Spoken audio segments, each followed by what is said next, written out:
The sea has always been a place of stories, but some of its stories have no beginning and no end. All across the world, shipwrecks litter the ocean floor. Some are familiar, their names recorded, their causes known, but not these. These are the ones that don't belong. Vessels that were never built, or at least not by anyone we can trace. Wrecks with no registry, no origin, no explanation. Some were discovered thousands of miles from any known route. Others surfaced briefly, only to vanish again, or drift silently for years without a soul aboard. There are ships found frozen solid with their crews still at the helm. Ships that call for help from beyond the grave. Ships that return to shore without ever arriving. What they leave behind is a question, one that no salvage team, sonar scan, or scientific theory has ever fully answered. And the more we investigate, the more impossible it becomes. These stories aren't drawn from fiction. They come from logbooks, search reports, diver footage, and black box records. They've been witnessed, recorded, studied, and yet they remain suspended in mystery because some wrecks tell you how they sank. But these ones, these whisper that they never should have been there at all. So take a breath. We're about to follow their trail into the deep, into the forgotten, into the wreckage of ships that were never meant to be found. Let's begin.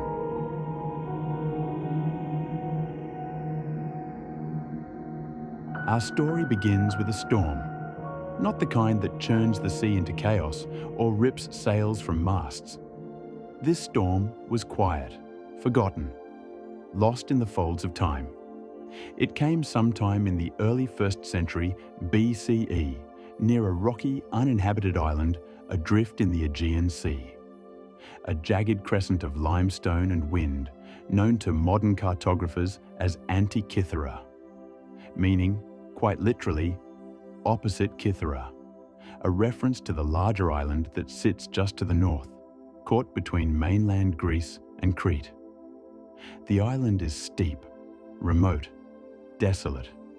Even today, few people live there. But beneath its waves, beneath the cliffs where seabirds wheel through the sky and the ocean yawns into deep blue, lies something extraordinary, a wreck, ancient, broken, scattered across the seabed like the remains of a forgotten world. And among the fragments, a device, rusted, crushed, silent. But once, it moved. Once, it turned with gears and wheels and celestial precision, whispering the secrets of the heavens. This is the story of the Antikythera shipwreck and the impossible machine it carried. Quick note before we move on. Today's video is a little lighter on visuals. Each of these stories took time, a lot of quiet research, careful writing, and long hours of narration. So if you're multitasking, working, or just listening while you unwind, that's perfectly fine. The visuals provide context, but the story itself carries the weight. Thanks for joining me. Let's continue. It was the spring of 1900. The island of Antikythera was quiet, as always, windswept, lonely. But nearby, floating on the tranquil waters of the Aegean, was a small wooden vessel, a sponge diving boat from the island of Simi. Sponge diving at the time was a harsh, dangerous profession. Divers wore heavy copper helmets and canvas suits. They descended slowly, tethered by air hoses and ropes, crawling along the seafloor in search of the sponges that grew in dark, hidden places. The work was physically punishing. The risks of decompression sickness, the bends, were ever present. But the rewards for those who braved the depths were worth it. That day, one diver, Elias Stadiatis, made a routine descent. But what he found was anything but routine. He saw the outline of something massive on the seafloor, tangled in coral, draped in sediment, and unlike anything he'd expected. At first, he thought it was the remains of a temple. Stone columns, statues, a ruin lost to time. But this temple lay underwater, and as he looked closer, the truth came into focus. It was a ship, a Roman-era merchant vessel, ancient even by the standards of 1900, lying silently beneath the sea for nearly 2,000 years. He surfaced, breathless and pale, and when his fellow divers joined him in the deep, they returned with more than just sponges. They brought up statues, limbs of bronze and marble, a horse's head, a figure with a broken face, eyes still staring. The Greek government was notified. The Hellenic navy was dispatched, and soon a full excavation was underway, one of the first underwater archaeological operations in modern history.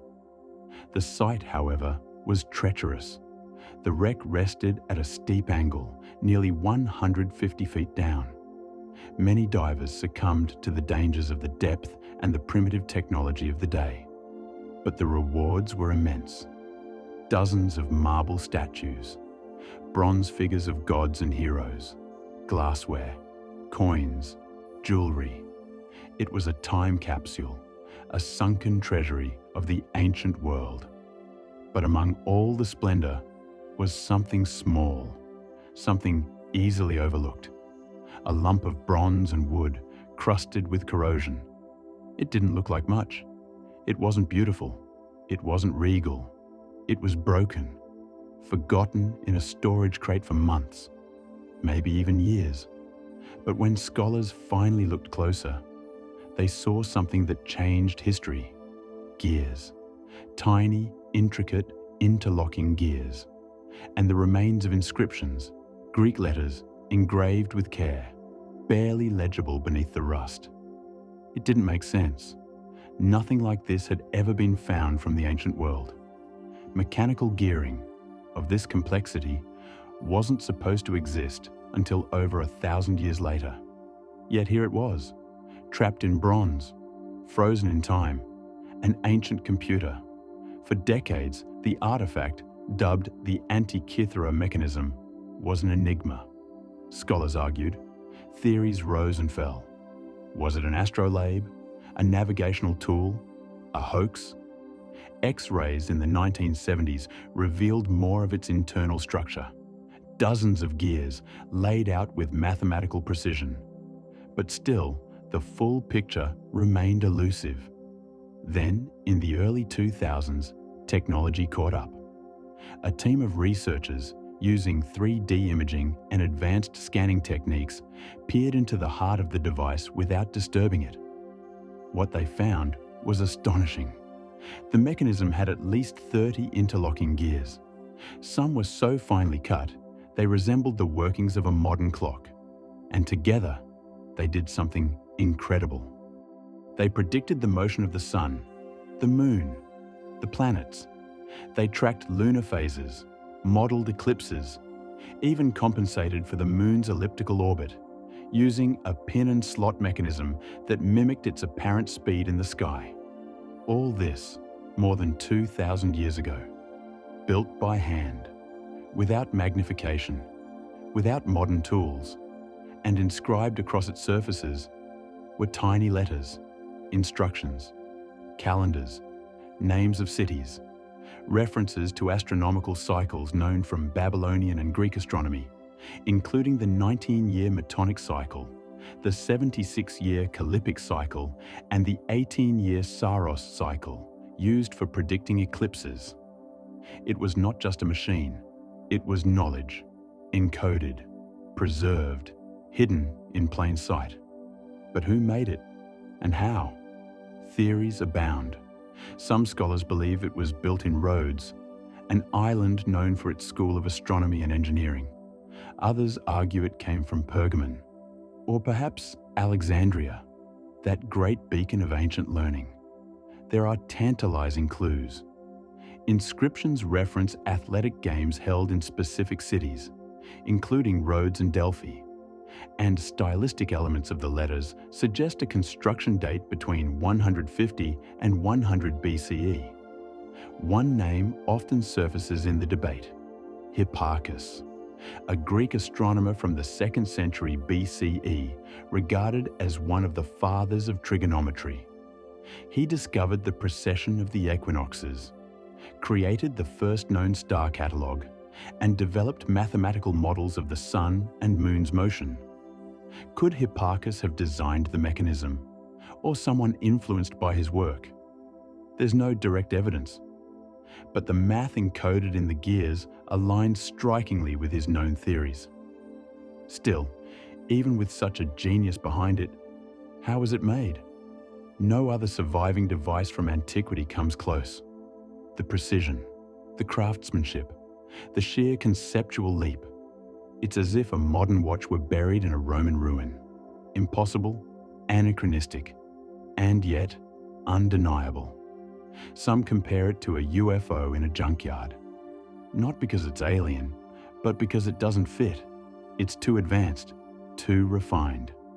And perhaps most chilling of all, it was likely not unique. Devices this sophisticated rarely appear as one-offs. The Antikythera mechanism may have been the latest in a lineage, or part of a workshop tradition now entirely lost. Which begs the question, what else have we lost? What chapters of history lie drowned at the bottom of the sea, or turned to dust in forgotten libraries? And why did this knowledge vanish? The fall of the Roman Empire? The burning of the Library of Alexandria? The long centuries of war, plague, and fragmentation? Somewhere along the way, the light dimmed. The gears stopped turning, and the wisdom of the ancients was buried, waiting to be rediscovered. In recent years, the shipwreck has been revisited. In 2012, a new expedition, led by marine archaeologists using advanced diving suits and robotic submersibles, returned to the site. They found more: fragments of statues, jewelry, a bronze arm curled as if still holding something, and more pieces of the mechanism: tiny gears, plates, unread inscriptions, hints that the device may have been larger, more complex than even the original fragments revealed. And the ship itself, a merchant vessel, likely Roman, around 100 feet long, large for its time. It carried luxury goods, wine, glassware, statuary, and perhaps the last remains of a scientific tradition that stretched back centuries.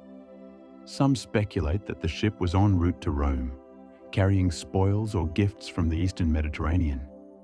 Perhaps a wealthy Roman aristocrat had commissioned the device.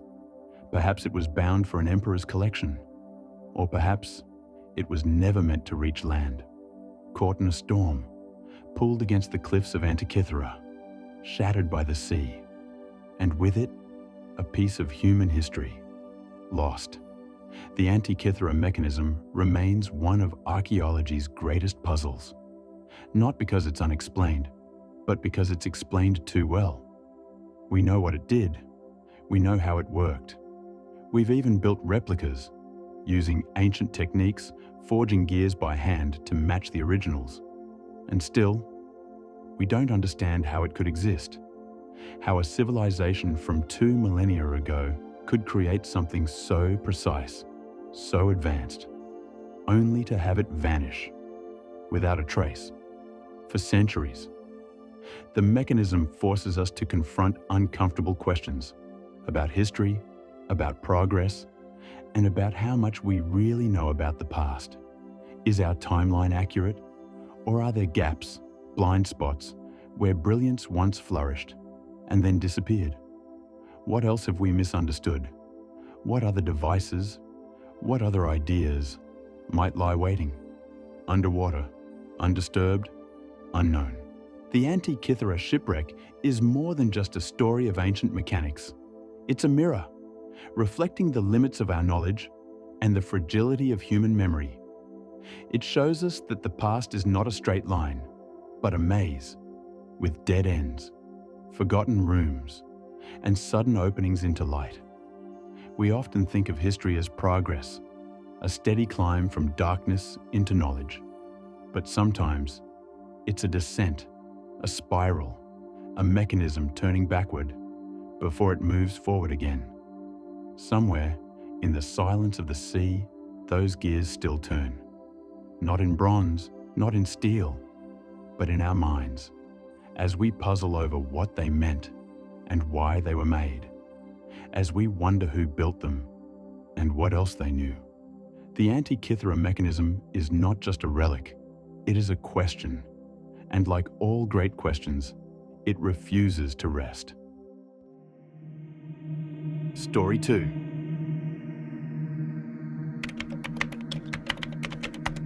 The HMS Erebus and HMS Terror.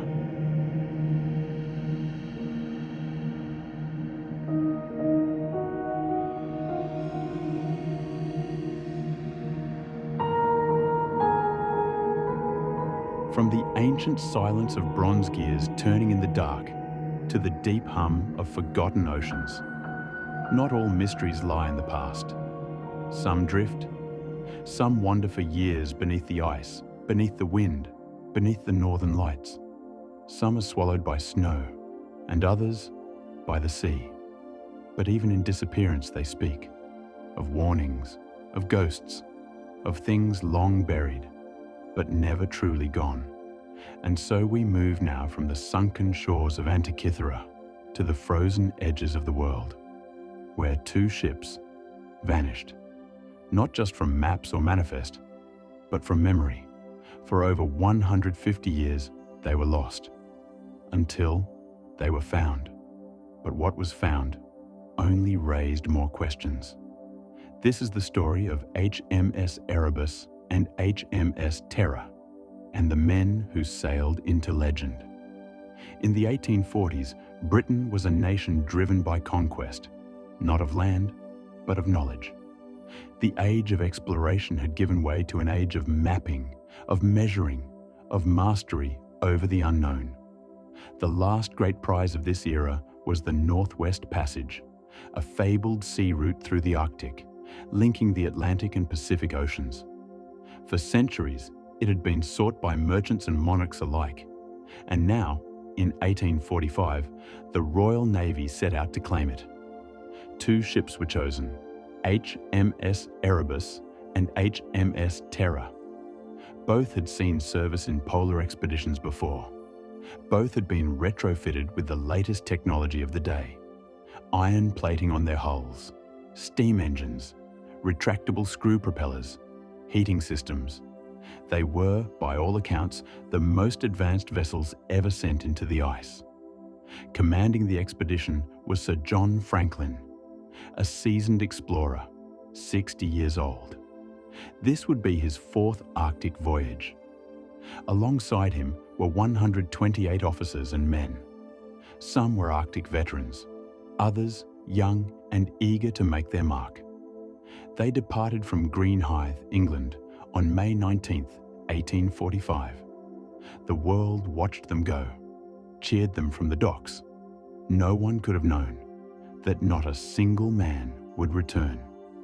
Their route took them first to the Orkney Islands, then across the Atlantic to Greenland. There, in late July, the ships made their final contact with the outside world. A British whaler, the Enterprise, reported seeing Erebus and Terror anchored in Baffin Bay.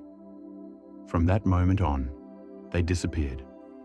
For 2 years, no one knew what had become of them, but worry began to grow. Public pressure mounted, and by 1848, the British Admiralty launched the first of what would become dozens of search expeditions. The Arctic was scoured by land and sea. Rewards were offered, letters were written, rumors spread, and then came fragments. In 1850, searchers found 3 graves on Beechey Island, shallow mounds in the permafrost marked with wooden headboards.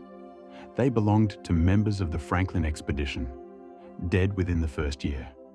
But still, no word of the others. Not until 1854, when a Scottish explorer named John Ray met Inuit hunters near King William Island. They told him a chilling story. Years earlier, they had seen white men traveling south, starving, ragged, some dragging sledges across the ice. Later, they found bones, boots, empty cans, and something else, evidence of cannibalism. Back in London, the story was met with disbelief and fury. Franklin's widow, Lady Jane, publicly denounced the reports. So did Charles Dickens. The idea that Royal Navy officers, paragons of discipline and honour, would descend into such savagery was unthinkable. But the evidence was mounting. Over the decades, more remains were found. Bones with cut marks, tools fashioned from human femurs, skulls cracked open. Yet despite the growing body of clues, the ships themselves remained lost. Until the 21st century. It was 2014, almost 170 years after the expedition vanished, when searchers finally found HMS Erebus. Resting on the seafloor of Queen Maud Gulf, it was remarkably intact, preserved in the cold, oxygen-poor water. 2 years later, in 2016, HMS Terror was discovered as well, in Terror Bay, north of King William Island. And here, the mystery deepened again. Terror was pristine, portholes unbroken, decks sealed. Even the ship's bell was still mounted. It was as if the crew had simply walked away. But why? Why abandon a ship that was still seaworthy? The answer, as always, lies in fragments, documents, bones, Inuit testimony, artifacts. Each offers a glimpse, but none reveal the whole. What we know is this. After entering Lancaster Sound, the ships made their way west through Barrow Strait, into the heart of the Canadian Arctic. There, they became trapped in sea ice. The first winter passed at Beechy Island. 3 men died, but the ships remained intact. The following year, they pressed further south, but were again caught by ice near King William Island. For 2 years, they remained frozen in place. Supplies dwindled. Crew members grew ill. Many likely suffered from scurvy, tuberculosis, pneumonia. By April 1848, Franklin was dead. So were at least 20 others. The surviving 105 abandoned the ships and set out on foot, attempting to reach a trading post over 600 miles away. They never made it. Their trail ends in scattered remains, campsites, boots, skeletons. Some were found kneeling beside overturned boats. Others curled in sleeping bags. A few reduced to bone fragments. The forensic evidence paints a bleak picture: starvation, exposure, and, most disturbingly, cannibalism. Cut marks on bones suggest systematic butchery. Some remains were boiled, likely in desperation. For years, this detail was denied, suppressed. But the Arctic tells its own stories, and it does not lie. Still, there are questions. Why did the ships remain where they were? Why didn't they escape during the summer thaw? Why was HMS Terror later found far from its last recorded position? And how did it remain so perfectly preserved? Some have suggested the crew returned to the ships after abandoning them, seeking shelter as they realized the overland journey was hopeless. Others believe Inuit assisted the survivors, guiding them, sharing food, even bringing them back aboard. But these accounts are difficult to verify. Inuit oral histories are rich and detailed, but filtered through time, translation, and trauma. One recurring story speaks of a man left behind, an officer, perhaps, who refused to abandon ship. He is said to have waited for rescue, alone, aboard the drifting Terror.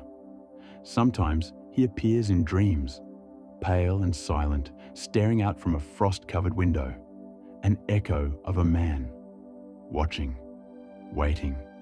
The Terror itself seems to hold secrets. When divers entered the wreck in recent years, they found it eerily undisturbed. Drawers still closed, plates stacked, glass unbroken. Even books remained on shelves, soggy but legible. Cabins preserved in stasis, as if someone had sealed the ship intentionally, carefully. What were they preserving, and for whom?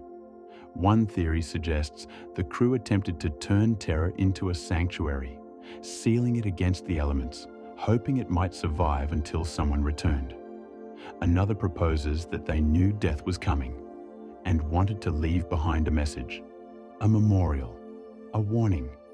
Yet no journal has been found, no final entry, just one brief note recovered in 1859, scrawled in the margins of a printed form. It states that the ships were abandoned in April 1848, that Franklin had died the year before, and that the survivors were headed south. It is signed by Captain Crozier, commander of HMS Terror, and Captain Fitzjames of Erebus. Beyond that, silence. But what of the ships themselves? Why did they vanish so completely? And how did they remain hidden for over a century and a half? Part of the answer lies in the ice. The Arctic is not a static place. Its currents shift, its flows drift. Ice can trap a ship for years, then release it overnight. Some believe that after abandonment, the ships were refrozen into new ice, drifting slowly south, pulled by tides and pressure. Others think the men tried to sail them again, and failed, or succeeded, only to run aground. The discovery locations of Erebus and Terror support this. Neither was where searchers expected them to be. Both had moved, but whether they moved on their own or were piloted remains unclear. Then there's the question of the magnetic anomaly. The Arctic, unlike the equator, is governed by a magnetic field in flux. Navigational tools in the 1840s were primitive by today's standards. Some speculate that Franklin's expedition became disoriented, not by weather or terrain, but by faulty readings. Compasses that spun, maps that lied, an entire voyage led astray by unseen forces.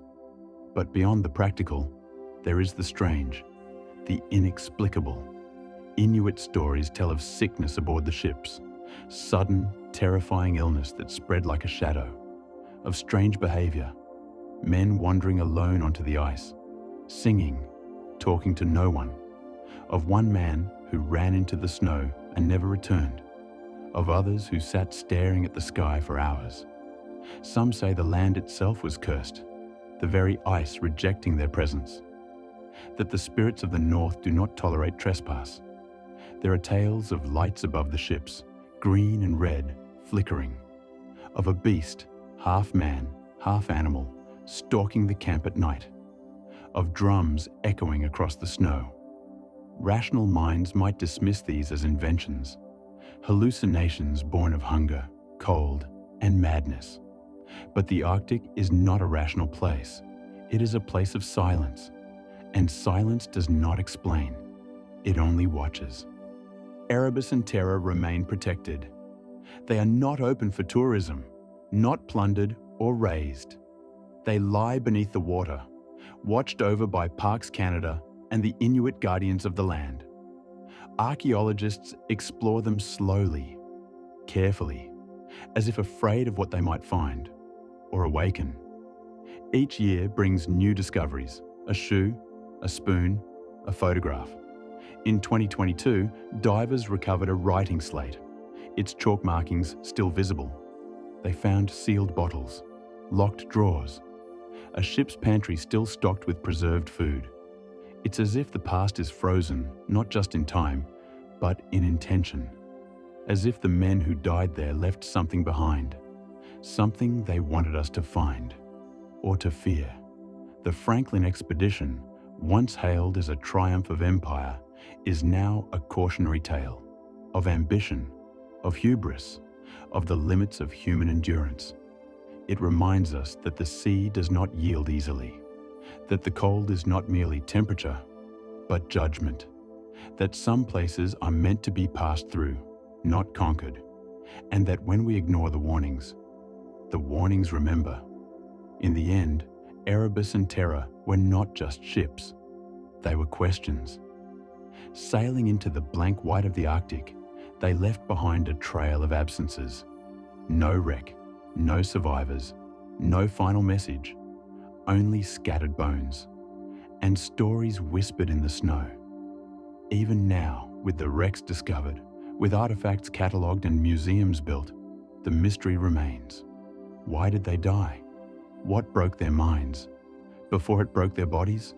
And what did they see in the final dark of that long polar night? The answers may lie in sealed rooms at the bottom of the sea, or in the silence between legends, somewhere beyond the reach of the sun. Story 3.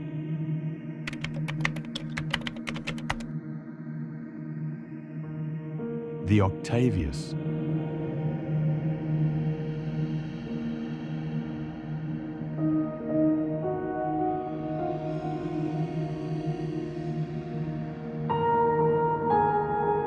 From the bleak horizon of the Franklin expedition, from the frozen fates of Erebus and Terror, we drift onward.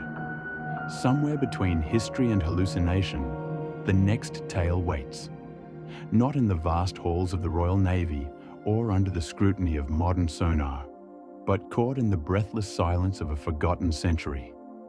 If Erebus and Terror were the questions of empire, the Octavius is a question of time. A ship said to have vanished into the Arctic mists, only to return decades later, crew intact, but frozen solid. An impossible encounter recorded in the trembling ink of sailors who swore it true. A ghost ship with no port, no destination, sailing through legend on a course that ends nowhere. Let us drift now into the mystery of the Octavius. The year was 1775. The world still wore the face of empires, when oceans stitched continents together and wind carried the ambitions of kings. It was a time when the maps of the northern latitudes blurred into blankness, where ice and myth coexisted in uneasy silence. Somewhere off the coast of Greenland, a whaling vessel by the name of the Herald was pressing north. The crew scanned the icy horizon for movement, searching not just for whales, but for any sign of trouble in the frigid water. The Arctic was always unpredictable, always waiting to test the limits of a ship's resolve. Then came the sighting. The lookout called from the crow's nest, a dark mass on the edge of the pack ice, motionless, oddly symmetrical. At first, they thought it was debris, maybe a stranded bark, broken and rotting. But as they drew closer, the shape resolved into something far more chilling. It was a full-rigged, three-masted vessel, dead in the water, sails frozen stiff, no flags, no signal, no movement. Its name, barely visible beneath the frost, was etched in weathered paint across the stern: Octavius. The crew of the Herald knew the name. Not intimately, but they had heard of it. A merchant ship that had vanished over a decade earlier. Last seen departing London in 1761, bound for the Orient. It was presumed lost, forgotten. Yet here it was, adrift and impossibly intact. The captain of the Herald made the decision to board. A small party rowed out through the thinning ice and scaled the hull. The wind was low, but the air was bitter, each breath a frozen razor. They stepped onto the deck with caution.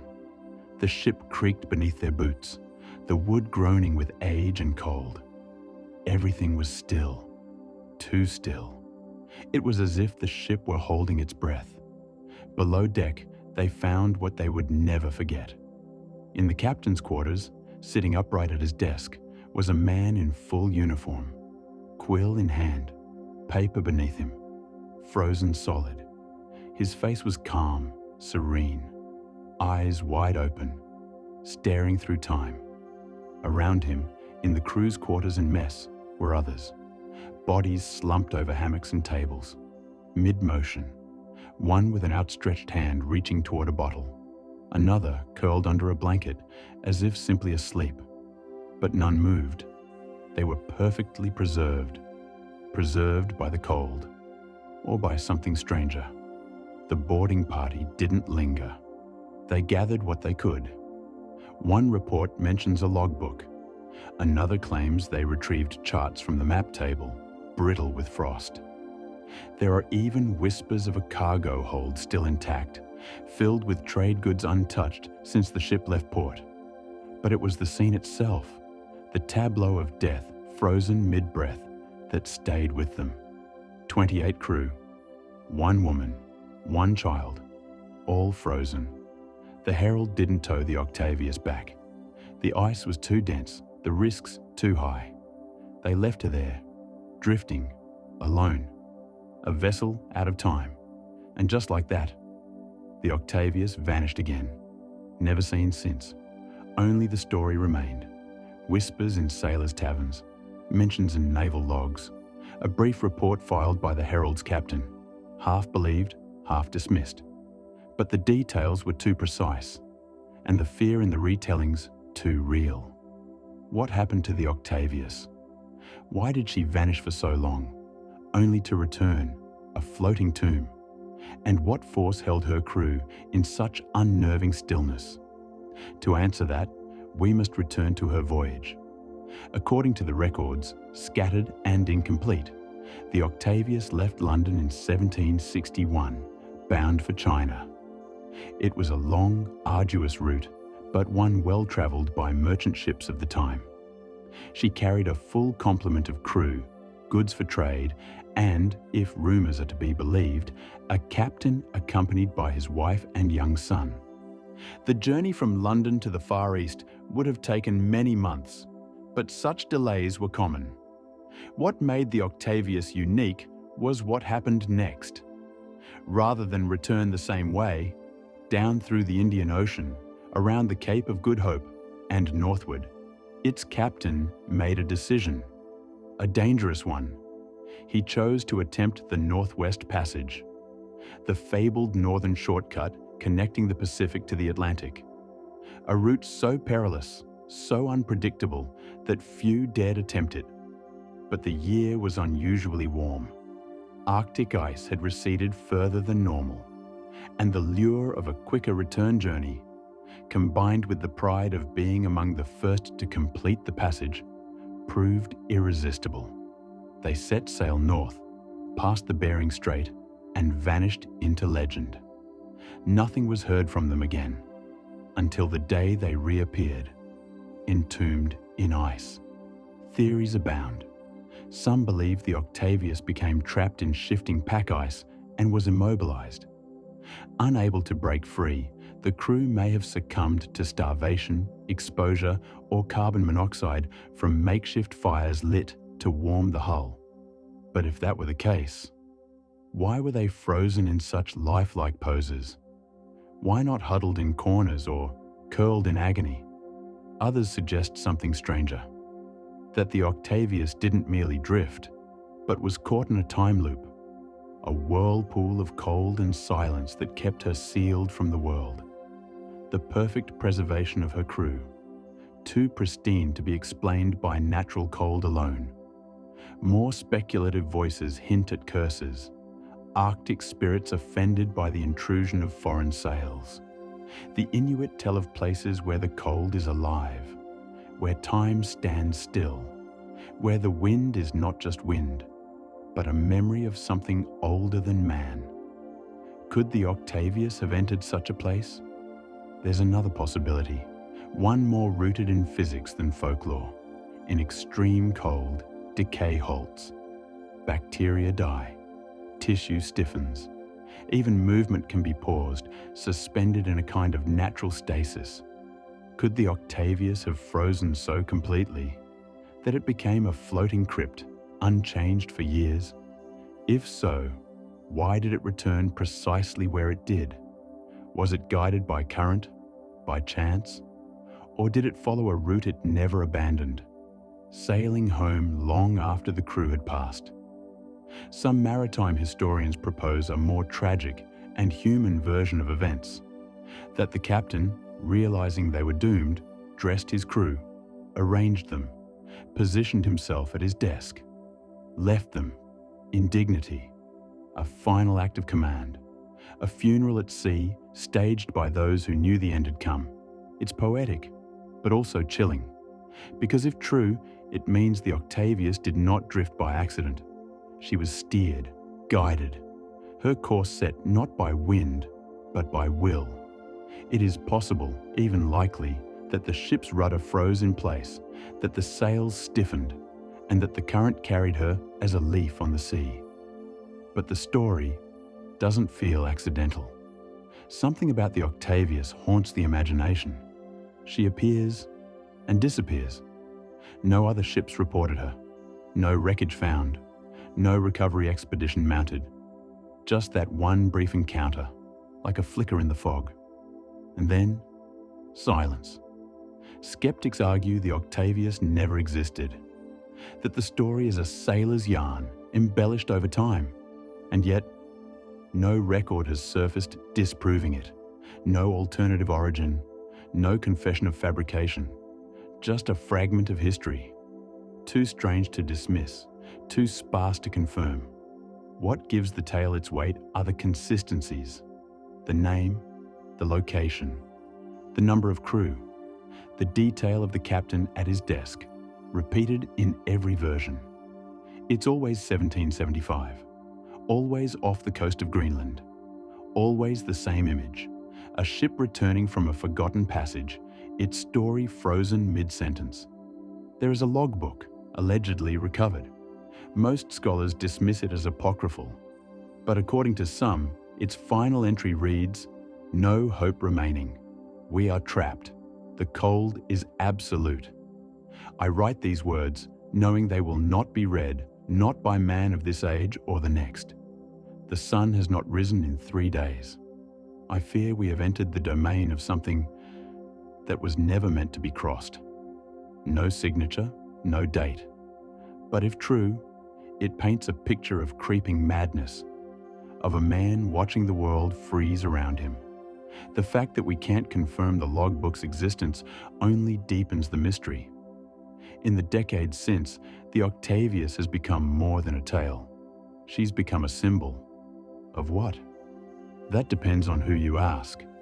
To some, she's a warning of hubris, of pressing too far, too fast, into realms we don't yet understand.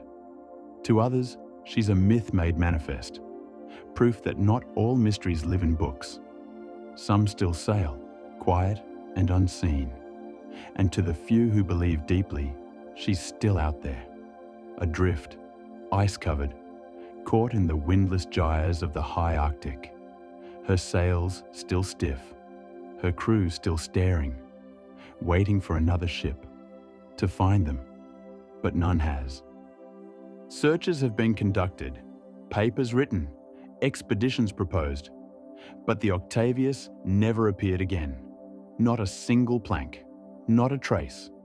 Only the story remains. And in that story, something lingers. Because whether the Octavius is fact or fable, it speaks to a truth older than any ship. That the sea does not give up all its secrets. That some vessels cross not just oceans, but thresholds.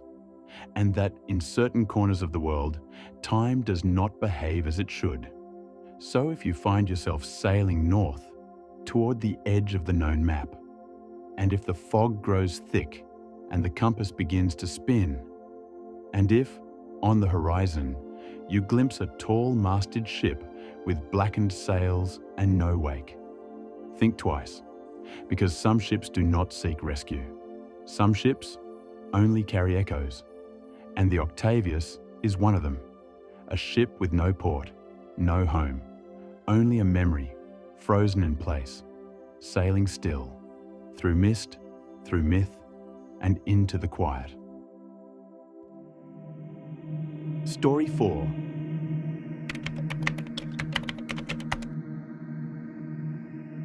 the SS Baichimo.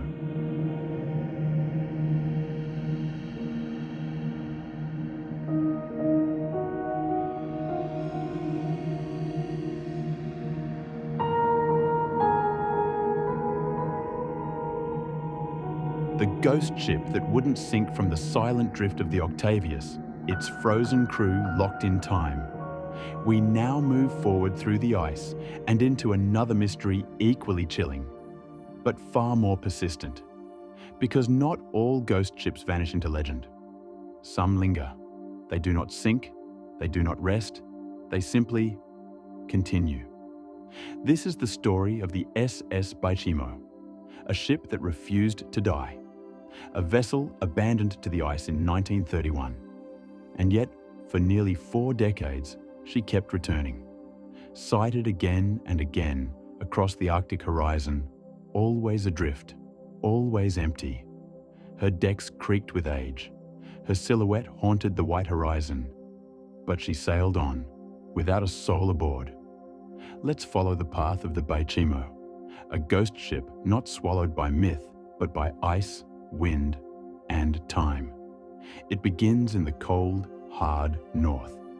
Not the romantic north of snow-dusted mountains or glowing auroras, but the brutal, bone-deep north, where the sea freezes solid and the cold cuts through wood, steel, and memory alike. It was in this unforgiving place that the Baichimo was born, though her story did not begin with mystery.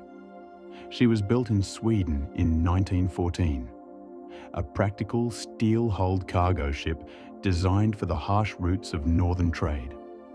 At 230 feet long, she wasn't massive, but she was sturdy, forged to endure rough waters and long voyages.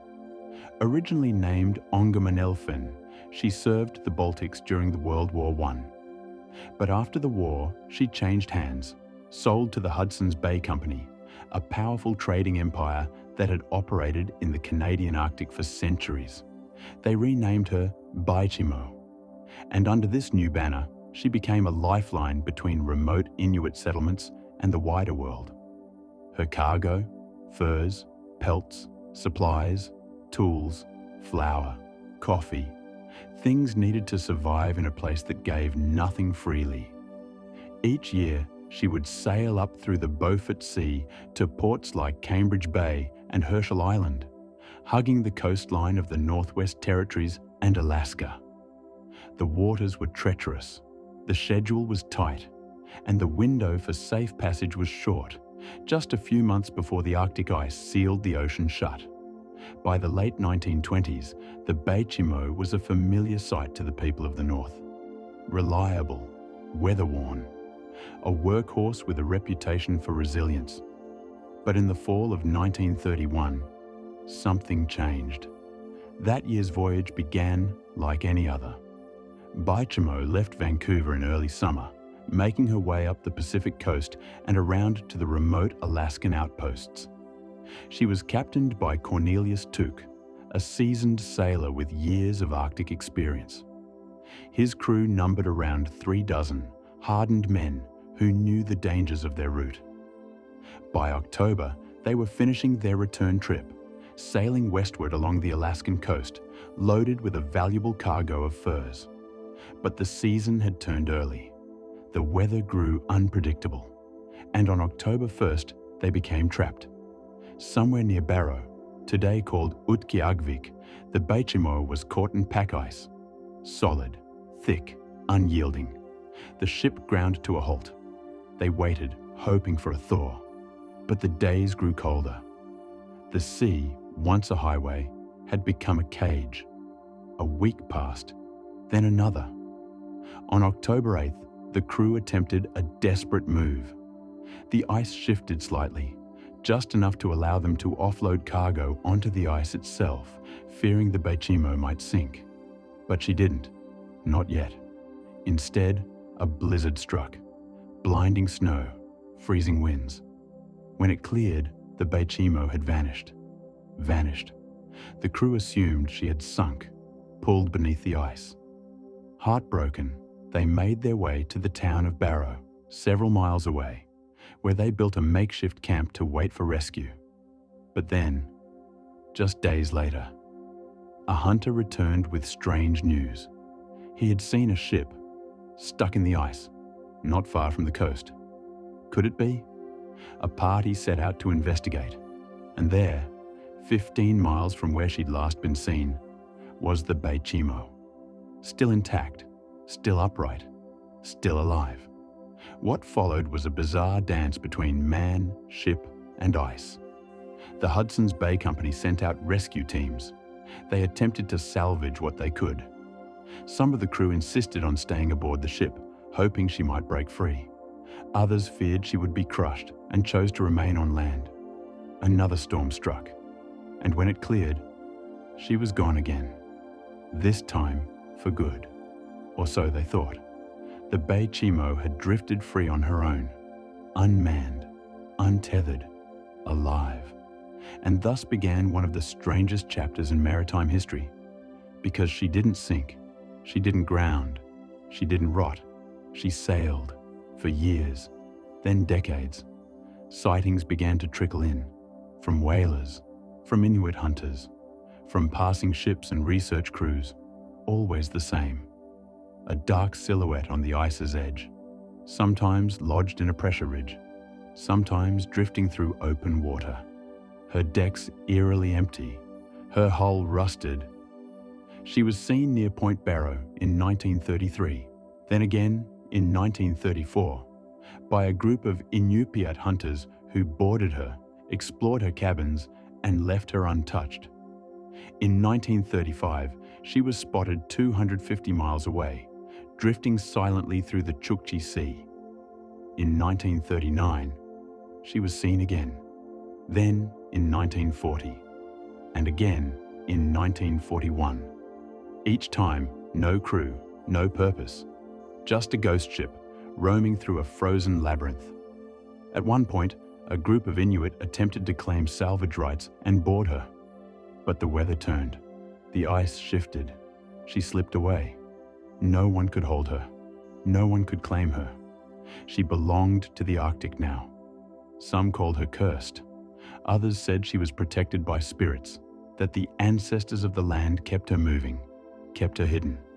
Because ships, in their own way, can become alive, especially in places where time moves differently. In the decades that followed, her legend only grew. A floating relic, a phantom freighter, still carrying her ghostly cargo across the frozen sea. Then came 1962. A trapper named Thomas Thrasher claimed he had seen her, drifting near the Beaufort Sea. It had been over 30 years since her crew had last set foot aboard, yet she still moved. And then, nothing. No more sightings, no wreckage, no trace. She was simply gone, as if, after decades of wandering, she had finally found rest. But here is where the story begins to bend, where fact and myth begin to blur. Because the Beichimo was real. She was documented, photographed, boarded by witnesses, her movements logged by local authorities and private citizens alike. Unlike so many ghost ships, she wasn't just a whisper or a rumor. She was seen, again and again. And yet, despite this record, no one knows what became of her. No wreck was ever found, no grave beneath the ice. To this day, the final fate of the Beichimo remains a mystery. And so, theories have emerged. Some say she sank, eventually worn down by the elements, claimed by a storm, or shattered by shifting ice. Others believe she ran aground on a remote coast, stripped by the wind, and quietly swallowed by the snow. But the most intriguing theory is that she's still out there. That beneath the ever-changing skin of the Arctic, she continues to move, trapped in a slow dance with the ice, invisible to satellites, hidden from ships. Because the Arctic is vast, and despite modern tools, it remains one of the least mapped regions on Earth. There are thousands of miles of shifting flows, hidden channels, and uncharted shoals. In such a place, a ship could hide for a very long time, especially a ship like the Baichimo, unmoored, unburdened, unafraid. But deeper questions remain. Why did she persist? Why did she endure when so many other ships succumbed to rust, to time, to the crush of the polar sea? Some believe it was her construction, steel plates riveted by skilled hands in a Swedish yard, designed for cold resistance. Others say it was luck, that she missed every deadly ice ridge by inches, that the winds, somehow, carried her always just clear of danger. But there are those, especially among Arctic communities, who offer a different explanation, that the Baichimo had become more than a ship, that she had, in some ineffable way, crossed a threshold, a vessel without crew, but not without purpose, a ship abandoned by man, but claimed by the ice. There are Inuit legends that speak of wandering spirits, restless souls who, after death, cannot find the path home. They drift through the white expanse, neither living nor gone. To some, the Baichimo became one of them. Not haunted, but haunting. An echo of industry in a place that resists it. A reminder that the Arctic takes what it wants and gives nothing back. And perhaps that's why her story lingers. Because she is not just a curiosity, she is a warning about how little control we truly have when we enter places that do not belong to us, where compasses spin, where trails vanish, where machines go silent, and where ships begin to drift on their own. The Baichimo is more than a ghost ship. She is a question. How long can something survive once it's forgotten? How far can a man-made object travel once it slips outside our maps? And what happens to the things we leave behind when nature decides to keep them? Because unlike the Octavius, frozen in place, the Baichimo moved year after year. It's been more than 90 years since she was abandoned, more than 60 since her last sighting. And yet, in certain parts of Alaska, people still glance to the horizon on cold, clear days, still watch the edge of the pack ice, and sometimes, in the distance, they say they see something. A shadow, a shape, a mast maybe, just for a moment, and then it's gone. Was it her, or just the mind playing tricks in the white glare of the north? No one can say for sure, but in places where the sun barely rises and the ice groans like something alive, it's not so hard to believe that a ship could sail forever, that some ghosts wear steel instead of chains, and that somewhere beyond the last survey line, the Baichimo sails still, drifting through the Arctic silence, alone, unclaimed, and unforgettable. Story 5.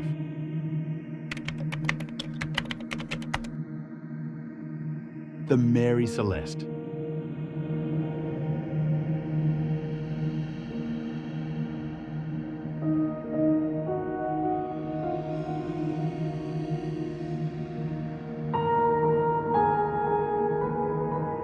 From the drifting ghost of the Baichimo, a vessel that seemed to sail with purpose long after its crew had gone, we move now to another ship, lost not to time or weather, but to something far more unsettling. Unlike the Baichimo, the next ship did not wander for decades. It did not drift icebound through polar winds, glimpsed only by the occasional hunter or passing steamer. It was found quickly, intact, still seaworthy, but empty. And therein lies its power. Because the mystery of the Mary Celeste is not in how long she drifted or how far she went. It's in the question that remains suspended in the salt air over a century later. What happened to the people?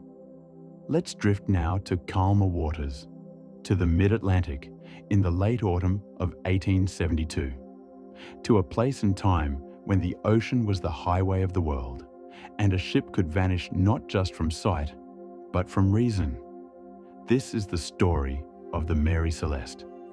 one of the most enduring and unsettling maritime mysteries ever recorded. It begins with silence. December 4th, 1872. A Canadian brigantine named the Dei Gratia is slicing through the Atlantic waters some 400 miles east of the Azores. The sea is quiet, the wind steady. Captain David Morehouse is on deck when his first mate spots something in the distance. A ship. But something is off. She's sailing erratically. Her movements unnatural. The sails luffing oddly in the breeze. There's no distress flag, no smoke, no clear signs of trouble. Yet the way she cuts across the wind is wrong. More like a puppet adrift than a vessel under command. As they draw closer, it becomes clear. She's moving without guidance.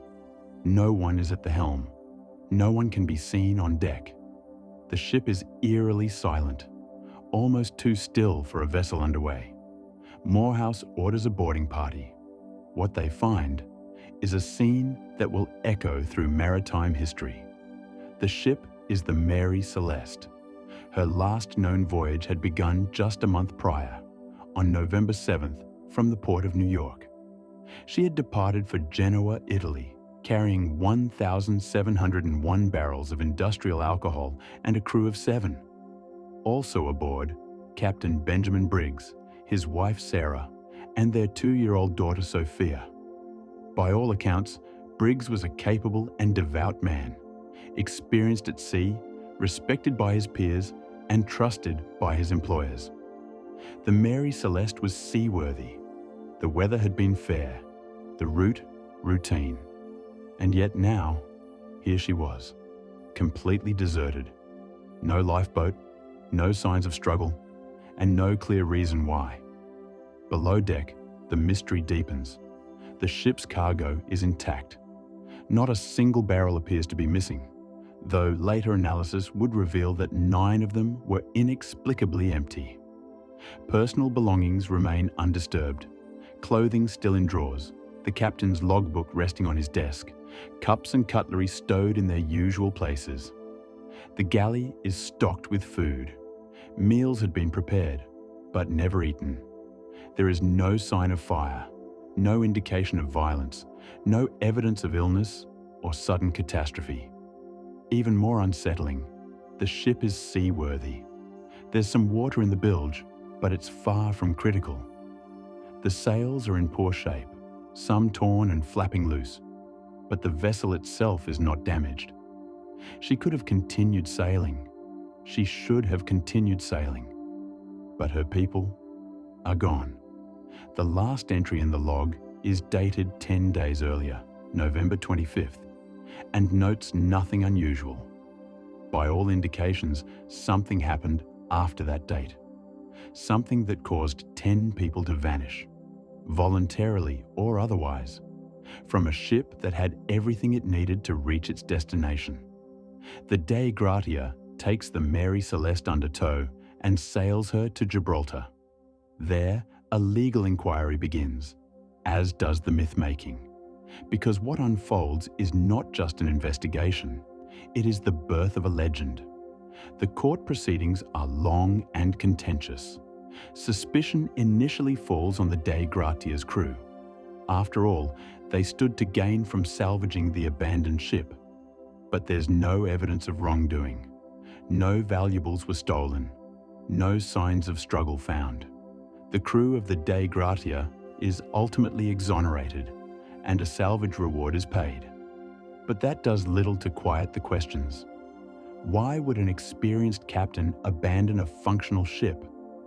Why would he take his wife and child, and his entire crew, into the open sea in a small lifeboat?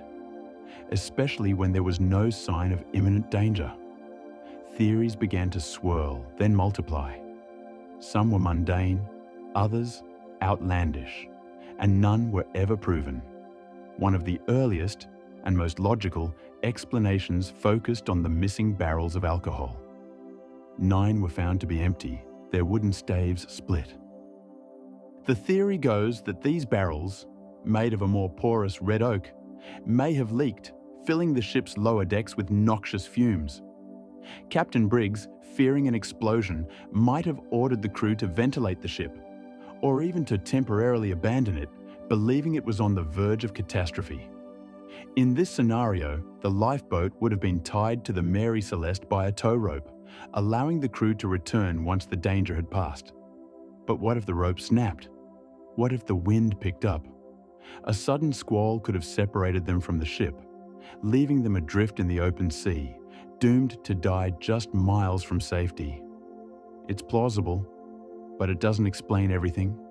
Why was the logbook intact, but nothing written after November 25th? Why were the sails partially set, as if left in mid-maneuver? And why had no one, not a single soul, survived to tell the tale? Other explanations have been proposed over the years. Some suggest a sudden water spout or rogue wave startled the crew, prompting a chaotic abandonment.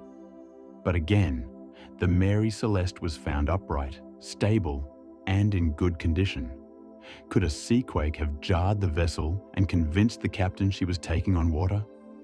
Possibly, but the bilge water was minor. Then there are the darker possibilities: piracy, mutiny, murder. But if the crew had turned against their captain, why leave the ship? If pirates had struck, why not take the cargo? And where was the blood? The only damage found aboard was a sword mark on the deck rail and a deep gouge in the mast, both of which could be explained by normal wear or weather. No bodies, no clues, just absence. As the years passed, stranger theories took hold. One of the most infamous came decades later from the pen of Arthur Conan Doyle, the creator of Sherlock Holmes, who fictionalized the mystery in an 1884 short story. His tale featured an ex-slave turned madman who murdered the crew and fled. Though presented as fiction, many took the story as a retelling of actual events, further clouding public perception.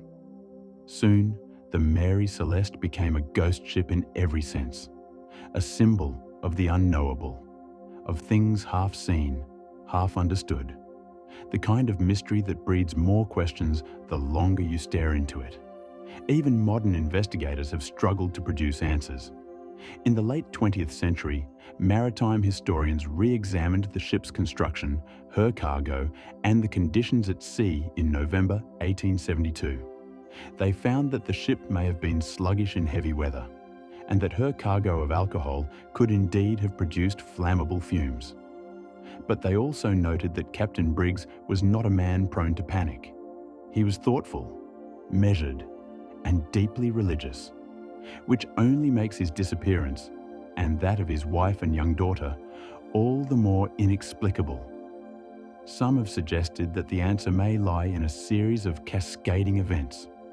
A leak here, a misread instrument there, a moment of fear, a bad decision, a lifeboat lowered, not in panic, but in calculation, an attempt to wait it out, just for a while. And then, something goes wrong. A rope parts, a wave strikes, the ship sails on, empty, while the people drift behind, helpless. It's a chilling image, because it is so possible, and so human. The idea that no single catastrophe occurred, only a series of small missteps, the kind that, alone, might be survivable, but together, spell the end. The Mary Celeste would go on to sail again. After the inquiry, she was sold, repaired, and returned to service. But she never escaped her reputation. Crewmen refused to serve aboard her. Owners cycled through quickly. And in 1885, just 13 years after her ghostly discovery, she was intentionally wrecked off the coast of Haiti in a failed insurance fraud. The sea had claimed her in the end, but not before she had left her mark. Today, the Mary Celeste exists more in myth than in memory. There are no photographs of her final voyage, only the sketches and words of those who found her, and those who imagined what might have happened. Her name has become shorthand for disappearance without explanation. A ship that should have made it, but didn't. A voyage that began like so many others, with charts plotted, sails full, and eyes set on the horizon. And then, nothing. No SOS, no message in a bottle, no final entry in the log. Just a ship, moving quietly through the Atlantic swell, unmanned, unmoored, and unforgettable. There are other ghost ships, other strange tales, but none quite like this, because the Mary Celeste does not drift in and out of ice flows. She does not appear, decade after decade, on the edges of memory. She was found quickly, sailed away, and never seen again. Only her story remains, suspended in time. In the end, the Mary Celeste is not just a story about the sea. It is a story about the limits of knowledge, about how, even when all the facts are on the table, the cargo counted, the maps reviewed, the weather recorded, something can still be missing. Something essential. The human thread. The decisions made in the moment. The fear felt in the chest. The voice that says, "We have to go." And so, when we speak of the Mary Celeste, we speak not only of sails and rudders, of logbooks and barrels. We speak of absence, of lives interrupted, of choices made in silence, and of the vastness of the sea, which, even now, remains capable of swallowing not just bodies and ships, but explanations. There are no photographs of Sophia Briggs, the captain's daughter, no letters from the crew, no trace of where they went. Only a ship, alone, found adrift, and a question that drifts with her. Why? And perhaps more hauntingly, could it happen again? Somewhere out there, beyond the shipping lanes, beneath the horizon, the sea is still vast, still deep, and still full of secrets. Secrets it doesn't always surrender. Even when we find the vessel, even when we climb aboard and stand in the galley where the food is still laid out, and feel the sway beneath our feet, and listen to the silence.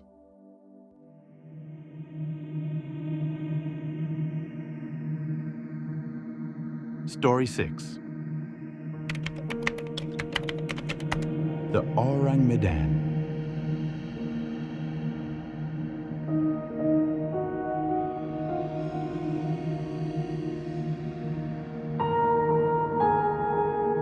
From the drifting silence of the Mary Celeste, we now turn to a darker echo across the sea, a message not left unsent, but broadcast in terror. Not all ghost ships are found adrift in calm waters. Some scream into the void before falling silent forever. Some speak their final words through radio static and vanish in a flash of fire. It was the late 1940s. The war had ended, but the oceans had not grown any quieter. Merchant ships crisscrossed the globe, filling the maritime arteries that kept the post-war world alive.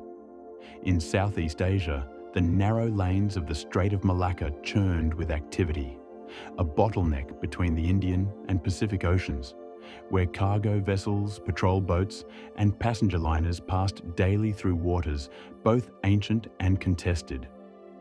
The sun rose hot and heavy above the horizon, and the sea steamed with the breath of the equator. And then, one day, the radios picked up something strange, a crackling signal, a voice in English, broken, strained, and fading. All officers, including the captain, are dead, lying in chart room and bridge, possibly whole crew dead. A pause, and then, I die. That was the final transmission. No coordinates, no further signal, only silence. The distress call was picked up by at least 2 American vessels. One of them, the Silver Star, was nearby. Her crew, alarmed and intrigued, diverted course immediately. The sea can be cruel, but among sailors, a cry for help is sacred. To ignore it, unthinkable. The Silver Star spent hours searching. The signal had been weak, but eventually, on the outer edge of the Dutch East Indies, they spotted a shape on the water, a ship, drifting. It was the SS Orang Medan, a mid-sized freighter, unfamiliar to the crew of the Silver Star. She carried no flag, no clear markings. She made no reply to hails, no movement on the deck, no sign of life. Just the sound of the water slapping gently against the hull and the eerie creak of abandoned steel shifting with the tide. The Silver Star sent a boarding party, armed but cautious. What they found would never leave them. The decks of the Orang Medan were littered with corpses, men frozen in place, their eyes wide, mouths open, expressions twisted in horror, arms reaching towards things unseen. Some clutched their throats. Others lay as if flung to the floor by some invisible hand. None bore visible wounds. No sign of bleeding. No struggle. Even the ship's dog, they say, was found dead, snarling at nothing. The temperature was said to be unnaturally cold, chilling even in the sweltering tropical heat. No fire, no ice, just an eerie stillness. The smell was faint, not the rot of death, something else. In the chart room, the officers were exactly as described in the radio message. Dead, collapsed over maps and instruments, eyes wide, mouths frozen. The wireless operator, presumed to be the one who sent the message, was slumped at his post, hand still resting on the Morse key. His face was twisted in fear. There was no sign of what had killed them, no disease symptoms, no signs of poisoning, no blood. And then, just as the Silver Star's crew began securing tow lines, the Orang Medan began to smoke. Not from the engine room, from the lower decks. Within minutes, the smoke thickened. The boarding party was ordered to evacuate. Barely had they returned to their own vessel when the Orang Medan exploded. A massive blast, splintering steel, sending flames and debris skyward. The hull cracked, and the ship sank beneath the waves, taking with it every answer. No records of the Orang Medan's registration were ever found. No shipping manifests, no home port. It was as if the ship had never existed. The Silver Star made its report, but the incident quickly faded from official records. Even among naval circles, the event became more rumor than fact, a whisper in the wind. And yet, the tale persisted. Too strange to forget, too detailed to dismiss. But what really happened aboard the Orang Medan? Let's begin with what little we know. The ship's name, Orang Medan, roughly translates from Malay to Man of Medan. Medan being a major city on the island of Sumatra, but no port of call ever listed the ship's departure, and no maritime database from the era includes her name. In some accounts, she was sailing from a Chinese port to Costa Rica. In others, from an Indonesian island to the Arabian Peninsula. Every version is different, but always with the same result.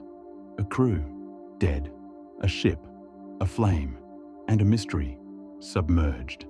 Some researchers believe the Orang Medan never existed, that the story is a seafarer's legend, born from stress, superstition, and rum. But the radio transmission, the eyewitnesses aboard the Silver Star, those are harder to explain. So let's explore the possibilities. One of the most grounded theories is that the crew was poisoned, not deliberately, but by accident. The Orang Medan, some speculate, was carrying a highly volatile cargo, possibly potassium cyanide, or nitroglycerin, or even nerve gas left over from wartime stockpiles. These chemicals, improperly stored, could have produced toxic fumes in the hold, odorless, lethal, and capable of inducing paralysis, panic, and death. If the gas leaked suddenly, perhaps due to a cracked container or faulty seal, the crew might have been overcome in moments. The grim expressions, the contorted poses. explained perhaps by muscle spasms or the agony of suffocation. The explosion that followed? A delayed ignition. Gas meeting flame. Boom. It's plausible, but it raises a question. Why would a civilian freighter carry such materials without documentation or escort? Enter a darker possibility: illegal arms trading. In the chaotic years after World War II, many weapons, including chemical agents, went unaccounted for. Ships with no official records may have transported them under false names through unofficial routes. Could the Orang Medan have been one such vessel? If so, its silence makes sense. No rescue, no reports, no paperwork. But if that were the case, why send a distress call? The moment the operator keyed the message, he exposed the ship's location, its existence. Unless, of course, he knew he was dying and wanted the truth to be known. All officers, including the captain, are dead. Possibly whole crew dead. And then, I die. That last line, eerie in its simplicity. But perhaps a warning. Another theory veers into stranger waters. Some believe the crew experienced a supernatural event, a shared hallucination, or worse, a kind of mass possession. The expressions of terror, the gestures of self-defense, the lack of wounds. These have led some to suggest that what killed the crew was not physical. Was it fear itself? A psychological phenomenon?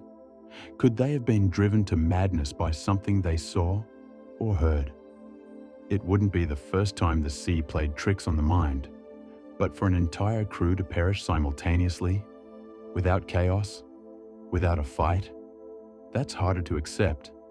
Others propose a phenomenon known as sonic attack, low-frequency infrasound, vibrations so deep the human ear can't perceive them, but the body feels them. Such waves, if powerful enough, can induce anxiety, dread, even hallucinations. Could a natural infrasound, from seismic activity beneath the seabed, have triggered mass panic? It's speculative and rare, but in a narrow strait like Malacca, where tectonic plates meet, perhaps not impossible. And then there's the oldest explanation of all, the wrath of the sea. The sea, in ancient lore, has always been seen as a living force, a keeper of balance and a taker of lives. The Orang Medan, by some accounts, was smuggling cursed relics. Statues taken from desecrated temples, artifacts never meant to leave the land. Of course, this sounds like myth, a sailor's tale told beneath stormy skies.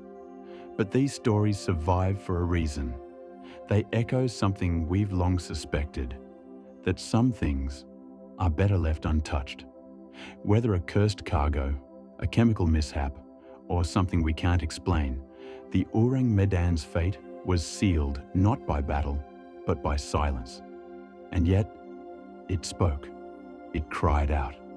Its message drifted through the ether, picked up by men on another ship who rushed to help, only to watch it vanish in flame and sea foam. Perhaps that's the most haunting part of the story. Not the dead crew, not the explosion, but the fact that, for a moment, we almost knew the answer. We were right there, so close, and then, gone. The ship is gone, the records erased, the story, slippery, but the questions remain. Why did the crew die with such terror in their eyes? What was in the cargo hold that exploded with such violence? Why was there no documentation, no trace of its origin or its mission? And perhaps, strangest of all, why did no nation claim it? It was a time when flags were planted boldly. Even smugglers knew their allegiances, but not the Orang Medan. She belonged to no one and died alone. To this day, researchers continue to dig. Archives are searched, radio logs re-examined. But the trail grows colder. There is no wreck to examine, no survivors to question, no manifest to follow. Just a message and a fire and a name whispered by the waves. The Orang Medan, a ghost ship, not found adrift, but intercepted on the edge of disaster. The sea gave us a glimpse, and then swallowed it whole. Whatever happened aboard that ship, whatever horror unfolded in those final hours, the ocean has kept it, sealed, silent, absolute. And so we return to the question that echoes across time, from the Mary Celeste to the Joyita to the Orang Medan. What drives a crew to abandon their ship or die aboard it without leaving a trace? The sea holds many answers, but it keeps more secrets. And when a voice breaks through the static, crying out in fear, declaring its own death, we are reminded some mysteries are not buried, they burn, bright, sudden, and final. But their embers linger, floating, flickering beneath the surface of our knowing, waiting for us to listen, to hear, to ask, why? And perhaps more hauntingly, what else is still out there, sailing toward silence, unseen, unknown, and waiting to be found.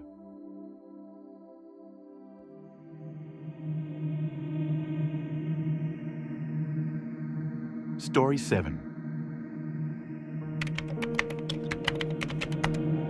The MV Joyita.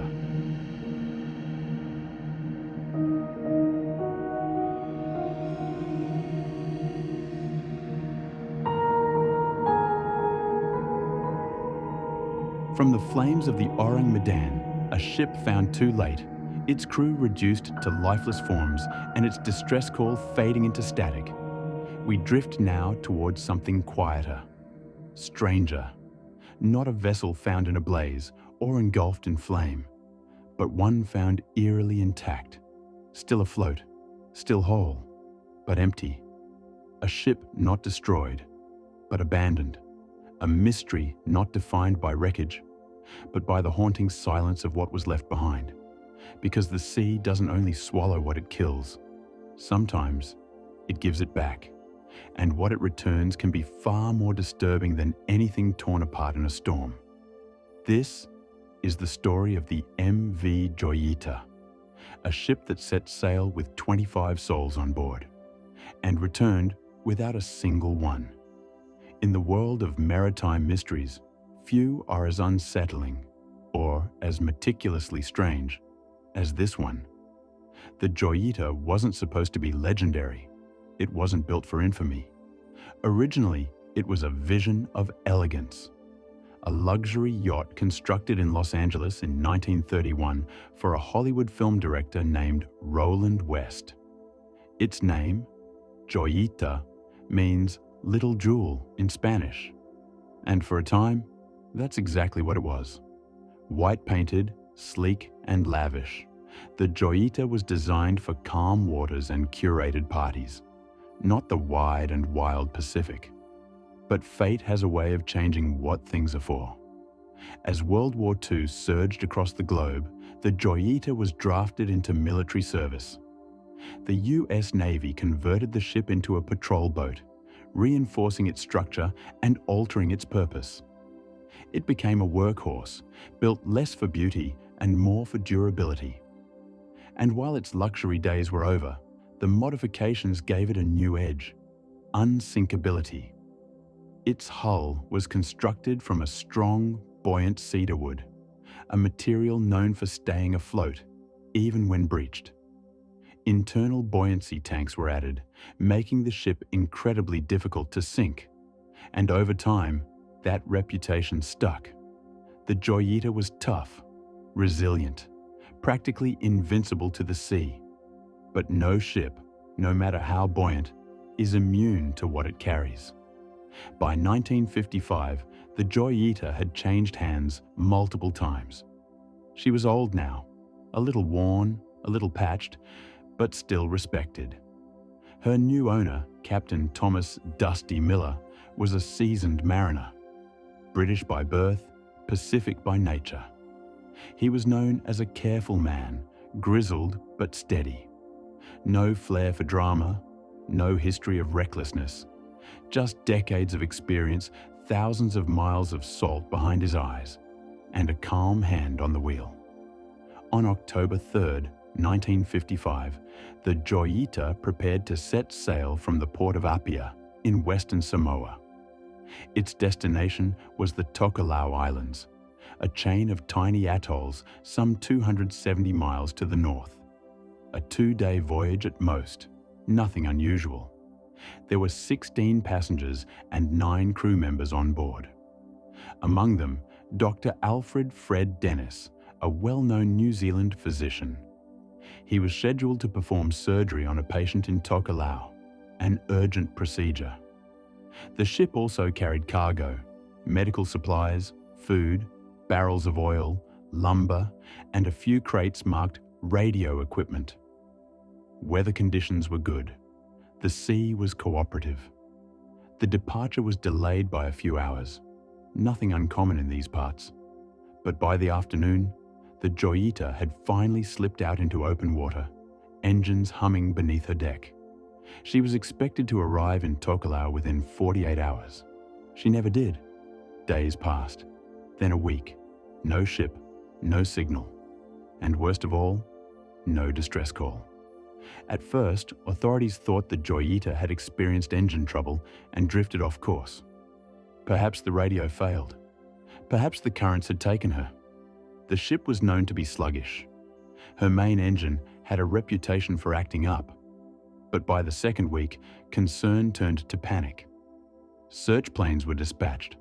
Radio operators scoured the waves for any whisper of communication. Fishing vessels altered their routes. Navy patrols joined in. For over 100,000 square miles, the South Pacific was combed. Nothing. No wreckage. No oil slick. No life rafts. No debris. Only absence. It was as if the ship had been erased. Then, on November 10th, 5 weeks after the Joyita had disappeared, a merchant vessel, the Tuvalu, made an unusual sighting. Over 600 miles off course, drifting near the northern shores of Vanuatu in Fiji, the crew spotted a partially submerged vessel listing heavily to one side. As they drew closer, the name on the hull came into view. MV Joyita, still afloat, still whole, but not a soul aboard. The boarding party found a scene that has haunted maritime history ever since. The ship's deck was in chaos. Cargo crates had been broken open. Medical supplies were scattered. Blood-stained bandages lay discarded on the deck. The ship's navigational equipment, compasses, sextant, logs, charts, all gone.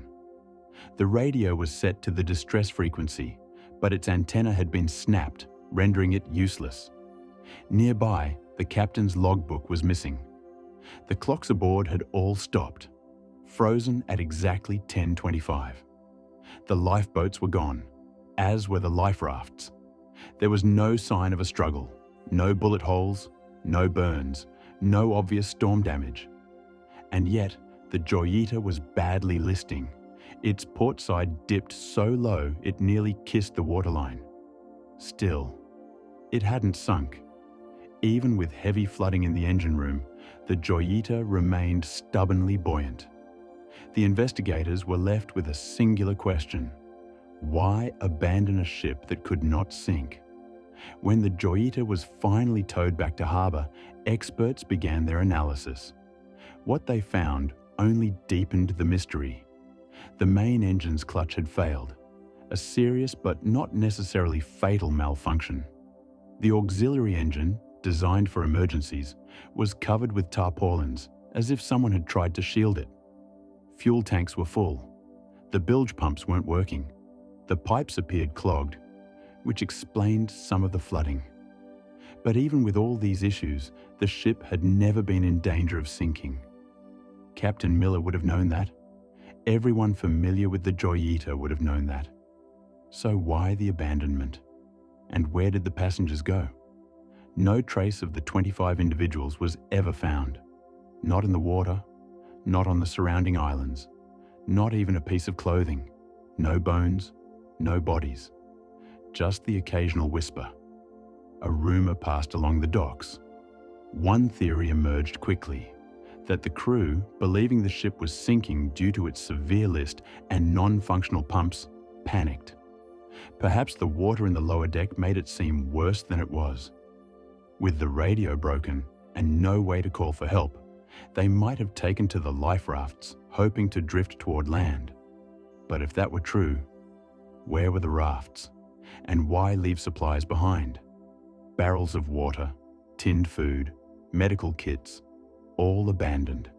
Some argued that foul play had been involved. Pirates, perhaps, seeking the valuable cargo, especially the medical supplies and rumored radio equipment. Maybe the ship was boarded, its crew forced to abandon ship or taken away. But there were problems with that too. There were no signs of a struggle, no spent casings, no weapons, no ransacked quarters. Pirates might leave blood, but they don't leave bandages. Another theory held that the crew mutinied, that a disagreement between Captain Miller and his crew led to a confrontation and ultimately a decision to abandon ship. Tensions had been rumored between Miller and his chief engineer. But again, no sign of violence. Could it have been something psychological? Mass panic? Cabin fever at sea is a known phenomenon, though rarely in such short voyages.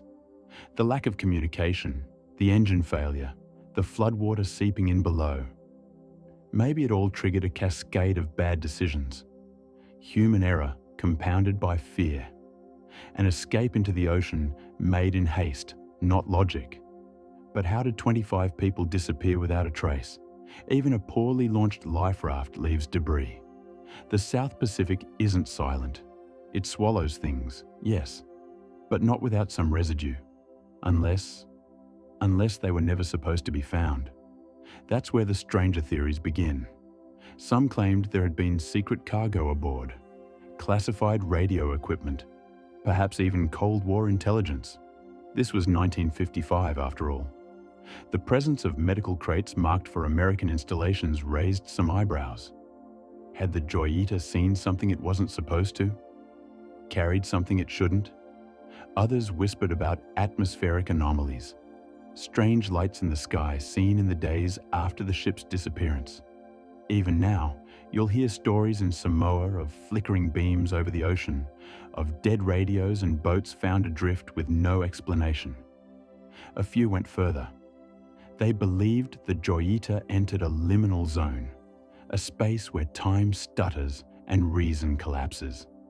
A maritime Bermuda Triangle of the South Pacific. They point to the stopped clocks, to the lack of decay, to the eerie stillness that lingered when the ship was boarded, as if time had been paused, then reset.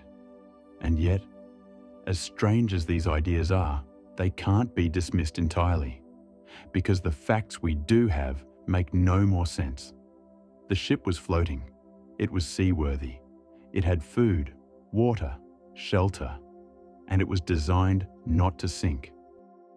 Whatever caused 25 people to abandon it, they must have believed it was more dangerous to stay aboard than to face the open sea in a life raft. That logic speaks of desperation, of fear, of urgency, and yet the absence of evidence betrays that fear. It suggests something colder, something more calculated. Could it have been a cover-up, a staged abandonment, or was it something else altogether? A confrontation with the kind of terror that doesn't leave marks, only silence. Today, the Joyita is gone. After it was salvaged, its reputation haunted it. Sailors refused to board her. Whispers of curses followed her to every port. She changed owners, changed names, but the stories clung like barnacles. Eventually, she was left to rot in harbor. Her wooden hull sank slowly into the shoreline. Her story did not. The MV Joyita remains one of the most baffling ghost ship cases in recorded history. A vessel not destroyed, but untouched. A voyage not lost to weather, but to mystery. What happened on that October night in 1955? Why did a seaworthy ship get abandoned in calm seas? Why did no one return? And perhaps most haunting of all, where did they go? The ocean gave us the Joyita back, but never her people. And so she drifts in memory now, a little jewel dulled by time, still afloat in legend, still empty, waiting perhaps for her final passenger, the one who finally listens long enough to hear what really happened.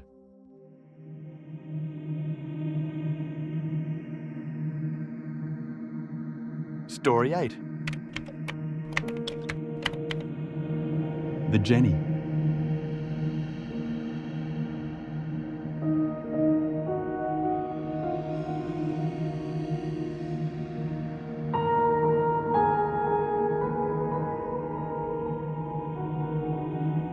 From the calm waters of the South Pacific, where the MV Joyita drifted silently, abandoned and intact, we now journey toward the frozen edge of the known world. To a place so distant and hostile, it defies even the imagination. Here, in the grip of the Antarctic ice, legends have a way of becoming entombed, preserved by cold, forgotten by time. Our next story isn't about a ship lost in a storm or one vanished without a trace. It's about a vessel that was found exactly where it stopped, and yet utterly beyond comprehension. This is the mystery of the schooner Jenny, a ship that was trapped in ice for 17 years, its crew frozen in place, perfectly preserved yet completely lifeless, and at the center of it all, a final journal entry scrawled in the captain's own hand. May 4th, 1823. No food for 71 days. I am the only one left alive. But even that may not be the whole truth. Our story begins, not in the Antarctic, but with a whaling vessel known as the Hope, sailing through the treacherous waters of the Drake Passage in the year 1840. The Drake Passage is one of the most violent stretches of ocean on Earth, separating the southern tip of South America from the icy continent of Antarctica.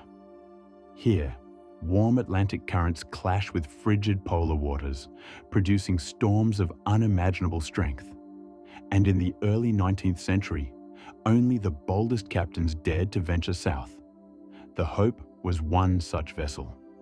Hardened by years of whaling expeditions, her crew was used to the strange, the brutal, and the unexplained.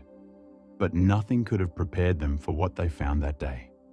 As the fog hung low on the sea and icebergs floated like silent tombstones, the lookout cried out from the crow's nest, "Ship ahead, port side." Through the mist, a dark silhouette emerged, a schooner, partially embedded in the ice, its sails still rigged but stiff with frost. The ship seemed frozen in motion, as though arrested mid-journey. Curious and cautious, the Hope's captain ordered a small party to board. As the whalers climbed aboard the derelict vessel, an eerie silence enveloped them. No gulls, no wind, only the creaking of the ice, shifting slowly beneath the hull. The name on the stern was barely visible under layers of frost, but one word could still be made out: Jenny. Below deck, the boarding party found a scene so surreal it would haunt them for the rest of their lives. The crew of the Jenny was still aboard, every man frozen in place. The helmsman stood at the wheel, his hands still gripped around the spokes, as if guiding the ship through a phantom sea. In the galley, the cook slumped beside a cold stove, an apron stiff with ice. In their bunks, crewmen lay curled in frozen sleep, eyes shut, skin waxy and pale. In the captain's quarters, the final horror was revealed. There, hunched over his desk, was the body of the captain, still holding a pen. The logbook lay open before him, one final sentence written in a trembling hand. May 4th, 1823. No food for 71 days. I am the only one left alive. But what made the discovery even stranger was the date of the log. 17 years had passed, And yet the ship, and everyone on it, looked as though they'd died yesterday. What had happened aboard the Jenny? Why did no one abandon ship? Why did no one send word?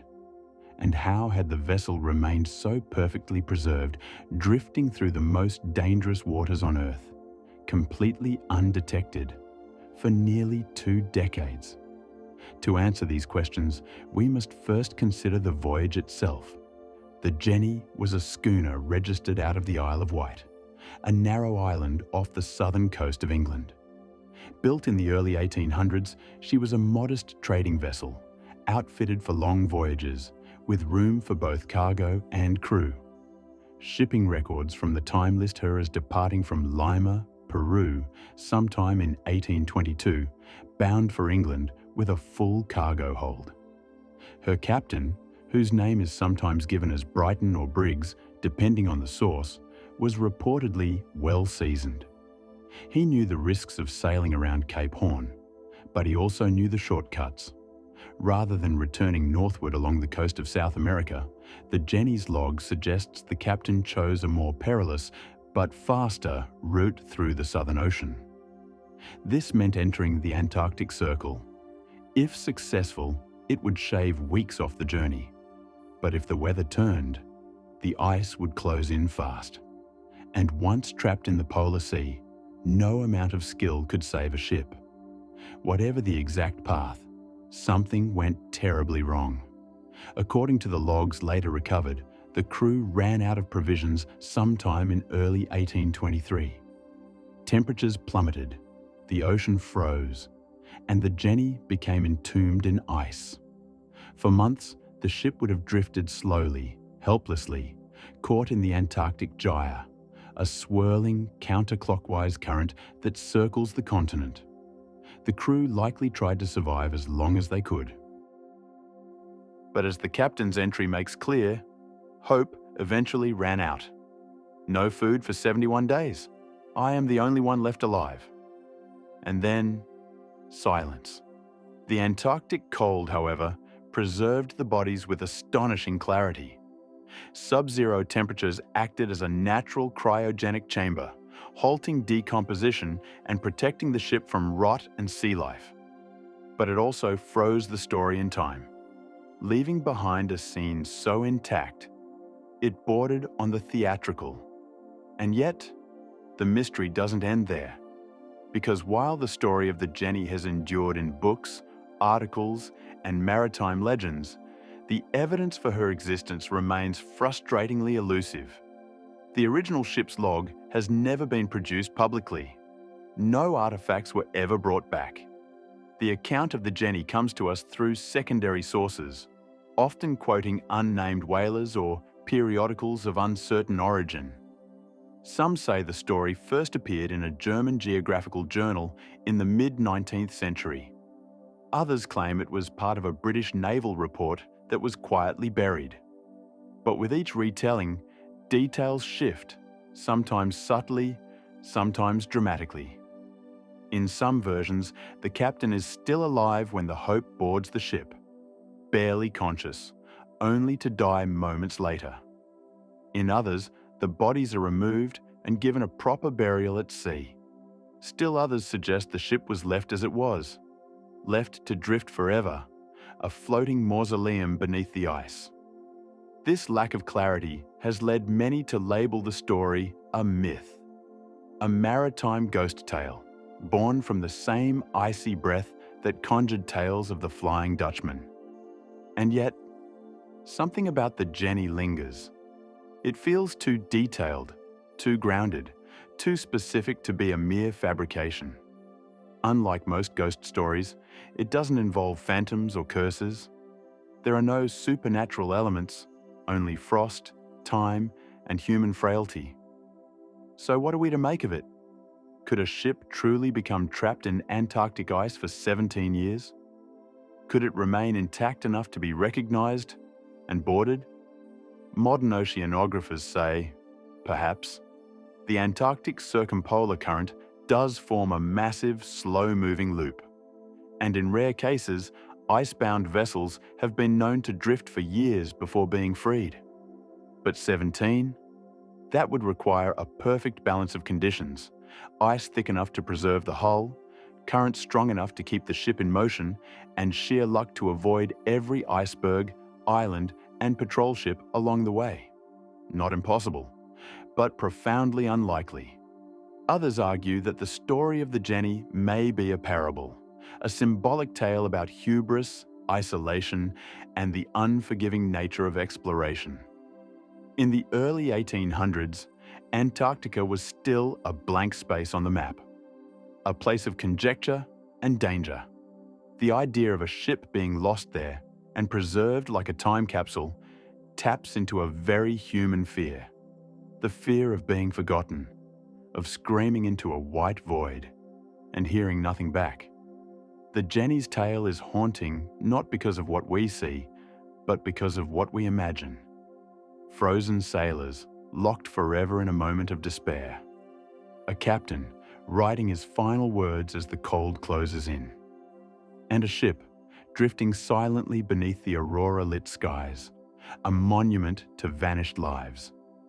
We don't know for certain whether the Jenny was real, but the idea of her has become real enough. She has entered the lore of the sea, passed down not through logbooks, but through whispers, through mariners who swear by her story, and through the quiet, collective memory of a sea that never forgets. Today, no trace of the Jenny remains. She was never found again after that fateful boarding. If she existed, the ice may have finally claimed her, dragging her beneath the surface, splintering her bones. Or perhaps she still drifts, locked in a new flow, seen by no one, waiting for another ship, another curious captain to discover her. And if they do, will the crew still be there, still frozen in place, still staring out at nothing as the world slowly forgets? There's something about the Jenny that refuses to melt away. Even now, nearly 2 centuries later, her story chills the imagination. Because whether fact or fiction, it poses a question we still can't answer. What's worse, to be lost forever, or to be found long after it matters? The ocean is a vast and merciless witness. It records what it wants. And in the case of the Jenny, it left behind just enough to wonder: a name, a date, a sentence in a logbook, and the image of a ship, adrift, alone, and full of frozen men, entombed not just in ice, but in mystery, and somewhere, out there, perhaps still moving, slowly, silently, through the fog.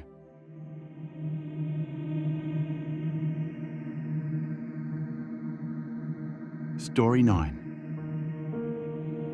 The SS Waratah.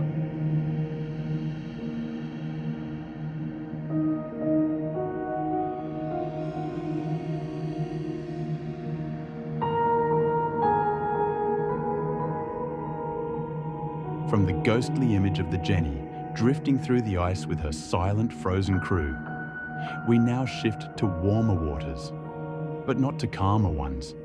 Because just as the Jenny disappeared into the cold embrace of the Antarctic, another ship, half a world away, was swallowed by something far less visible, but no less consuming. It is the story of the SS Waratah, a vessel grand in scale, refined in design, and celebrated as a triumph of engineering. A ship they called the Titanic of the Southern Hemisphere. But unlike the Titanic, whose fate was witnessed in horror and remembered in mourning, the Waratah simply vanished. No flares, no wreckage, no survivors, just a long stretch of South African coastline and silence. To this day, her disappearance remains one of the most baffling maritime mysteries in history. What happened to the Waratah? What force could claim a ship of such size and strength without leaving a trace? And why, more than a century later, have we still not found her? Let's turn the page to July 1909, and a voyage that should have been routine, but instead became legend. The SS Waratah was not just any vessel. She was a marvel of her time, a steam-powered passenger and cargo ship, built in the shipyards of Scotland by Barclay Curle and Company and commissioned by the Blue Anchor Line. At 500 feet long, with twin masts and a graceful profile, the Waratah had the silhouette of a vessel built for luxury and for distance. She was launched in 1908, designed to make regular voyages between Europe and Australia. To the eyes of many, she resembled a floating hotel more than a cargo hauler. Staterooms were outfitted with polished wood. Dining halls glowed with chandeliers. There were libraries, music rooms, and promenade decks. Passengers aboard the Waratah didn't just travel, they experienced. But she wasn't only a luxury liner. She was also a freighter. Her cargo holds could carry thousands of tons of goods, from Australian wool to South African gold. She was built to withstand the unpredictable southern oceans. Steel-framed, well-balanced, or so they thought. Her maiden voyage in 1908 went largely without issue. Some passengers noted a strange, top-heavy feel to the ship, that in high swells she rolled uncomfortably. But she completed the journey safely. Still, whispers began to circulate. Rumours that the Waratah might not be as seaworthy as she seemed.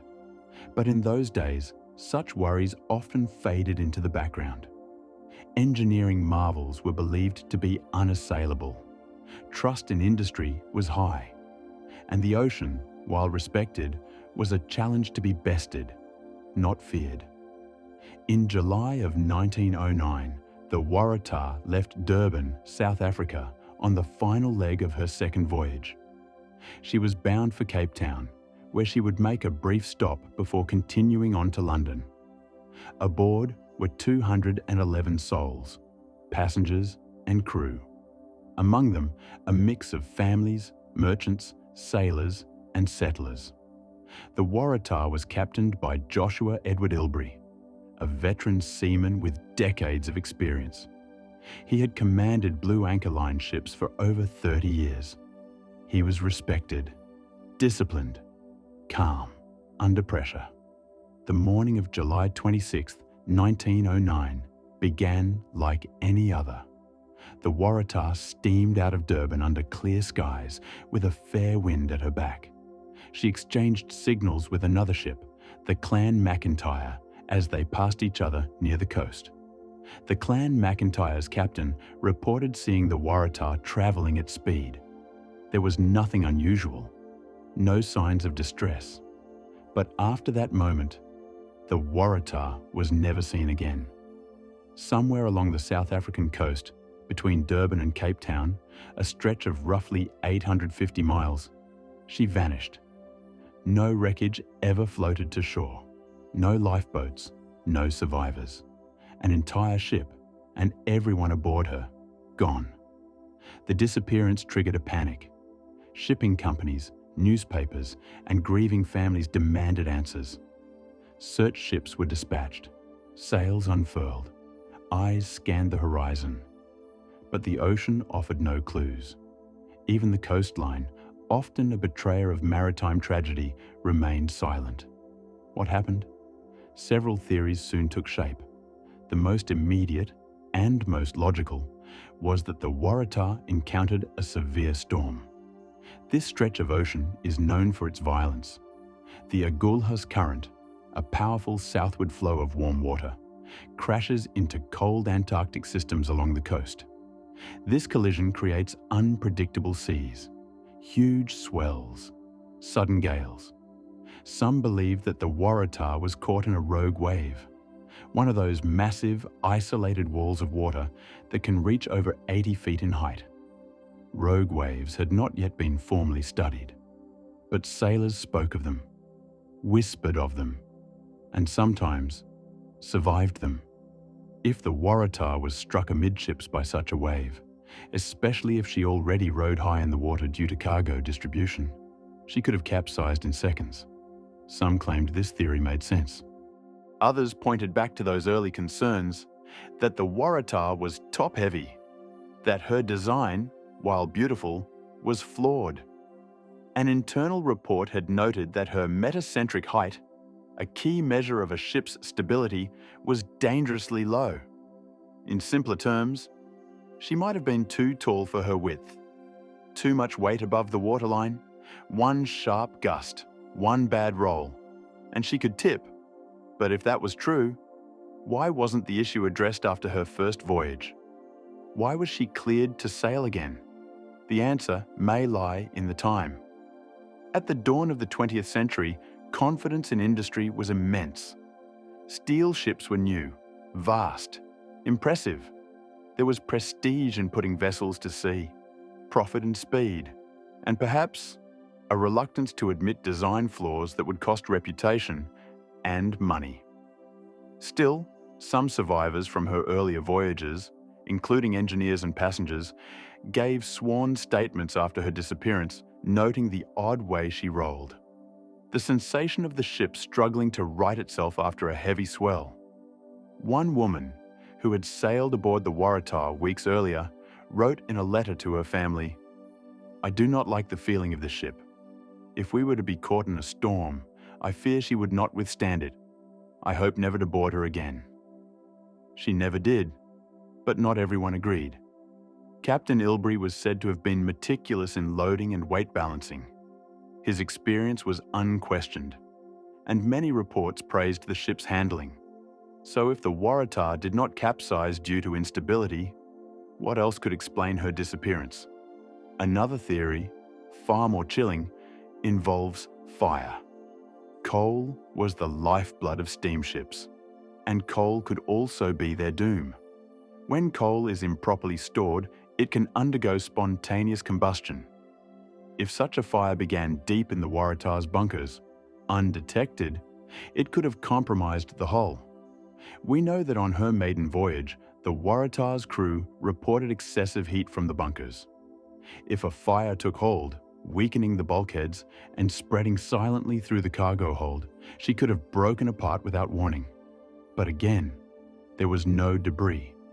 A ship breaking apart would likely leave a trail: floating timber, scorched crates, burned bodies. But the Waratah left nothing. That fact alone fuels another line of thought: that whatever took her whole. Submersion without surface evidence requires an enormous force. Some believe she may have sunk into a deep underwater trench, a place where the seabed falls away sharply. South of Durban, the ocean shelf does precisely that. It plummets thousands of feet into the Indian Ocean basin. A ship caught in a storm at just the wrong location, listing from structural failure or collision, could vanish into those depths in minutes, down and out of reach. This idea gained traction in the late 20th century, when advances in sonar and underwater imaging allowed exploration of deeper waters. Several expeditions have searched the suspected area. None have found her. So we return to the oldest explanation of all, one born not from science, but from the patterns of history, that the Waratah fell victim to the sea's oldest mystery: disappearance. In maritime law, the sea doesn't always need a reason. It simply takes. Some even believe in stranger causes. The coast off South Africa has long been associated with legends of phantom ships and cursed waters. The Flying Dutchman, perhaps the most infamous ghost ship in history, was often spotted in these very regions. Sailors swore by sightings of distant vessels glowing under moonlight, only to vanish when approached. Some linked the Waratah to these tales. A vessel too proud, too regal, crossing into a realm she was never meant to enter. Others suggested that something more deliberate happened: sabotage. At the time of her disappearance, tensions simmered beneath the surface of global commerce. The Waratah carried valuable goods. There were whispers that certain passengers possessed gold or political secrets. Could someone aboard have had a reason to see her lost? Could her course have been altered under duress?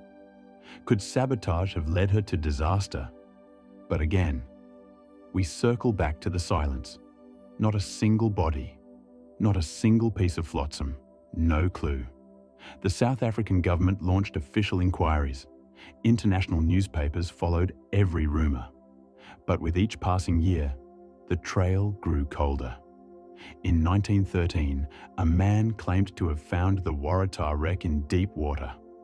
But the location proved incorrect. In 1977, another expedition used sonar to scan the seabed for ship-sized anomalies. Again, nothing.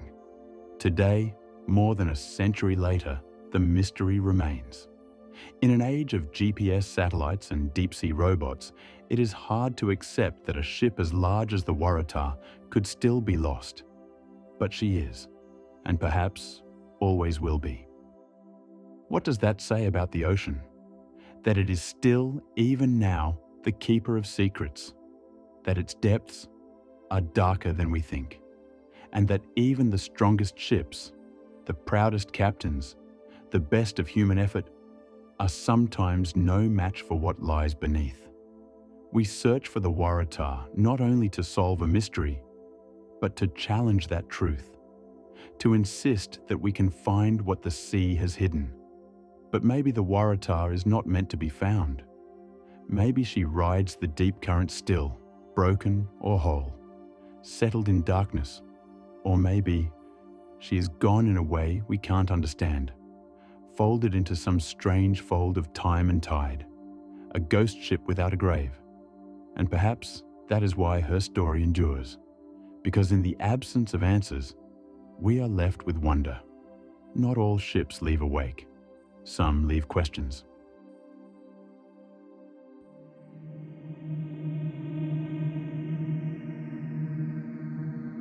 Story 10. The Kublai Khan Fleet.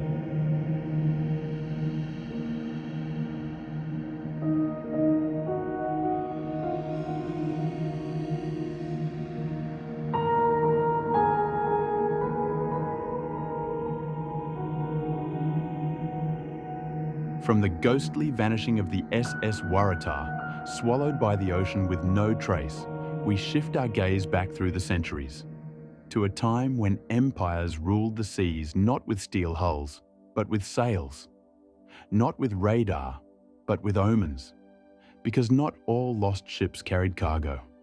Some carried the weight of entire kingdoms, and some were undone not by enemy cannon or the jagged teeth of hidden reefs, but by something far older, something ancient, wind, but not the kind you catch in your sails, not the kind that fills a merchantman and carries it to safe harbor.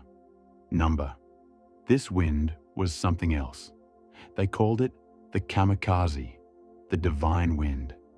It is the story of the greatest naval invasion the world had ever seen. A force so massive that it strained the oceans with its weight. And yet, despite all its power, it vanished beneath the waves, not in battle, but in a storm, or so we thought. Because centuries later, strange wrecks were found buried in the mud off Japan's coast, wrecks that shouldn't have been there. Clues to a catastrophe not entirely explained. This is the story of the lost fleet of Kublai Khan, and the wind that erased an empire's ambition. The year is 1281. Japan is not yet a unified country. It is a collection of feudal clans ruled by a shogunate whose power is fragile. The land is steeped in ritual, in sword and honor, in the sacred teachings of Buddhism and Shinto. To the west, however, a shadow looms. Kublai Khan, grandson of Genghis Khan, has inherited not only an empire, but an appetite.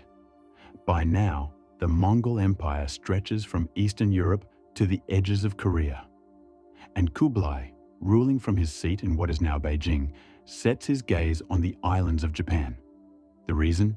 Control, resources, prestige, but maybe also to complete the Mongol dream. In 1274, he sent a first invasion force. Hundreds of ships, thousands of warriors, Korean conscripts, Mongol cavalry, Chinese foot soldiers, even siege weapons.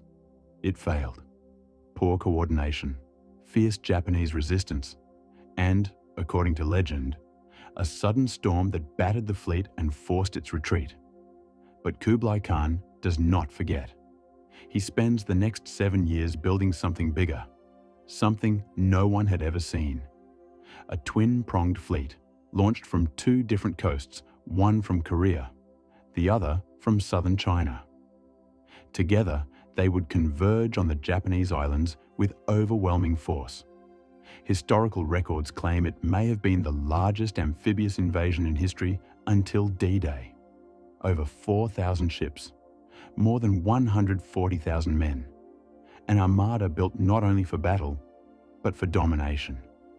The plan was simple: land at Hakata Bay, crush the samurai resistance, march on Kyoto, install a puppet government. But as the 2 fleets drew close to Japanese shores, something happened. The winds shifted.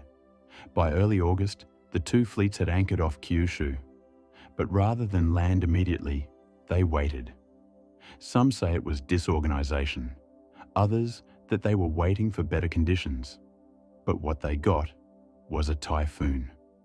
Modern meteorologists believe the storm struck on August 15th. The winds screamed down from the Pacific. The rain lashed the decks. Waves rose like walls. And the Mongol fleet, packed tightly together in the bay, became a graveyard. Junks collided, ships capsized, fires broke out, men drowned by the tens of thousands. Those who made it to shore were hunted down by samurai warriors. The invasion collapsed. What was meant to be the final conquest of Japan became a watery disaster. The Japanese saw it as divine intervention. The word kamikaze was born here. Divine wind. The breath of the gods who had protected their homeland. But that, they believed, was the end of the story. The ships were gone. The soldiers lost. The sea had done its work. And for centuries, the typhoon lived on in poetry and prayer. But in 1981, something changed. On the coast of Takashima Island in southern Japan, archaeologists working with local divers stumbled upon something strange. Beneath layers of silt and sand, in the shallow waters of Imari Bay, lay the outline of a wooden hull. Not Japanese, not modern, something old, very old. As they dug, more appeared. Fragments of planks, bronze Chinese coins, iron arrowheads, ceramics. It was the beginning of a revelation. What they had found were the remains of the Khan's lost fleet, and it was not where history said it should be. The finds sparked a decades-long investigation. Underwater surveys revealed ship after ship after ship, scattered across the bay like bones, some buried in sand, some entombed in layers of clay and volcanic ash. They were not clustered, they were dispersed, as if the fleet had been shattered, but not all at once. Some showed signs of fire, some of grounding, others of having been wrecked in shallow waters. These weren't open ocean sinkings.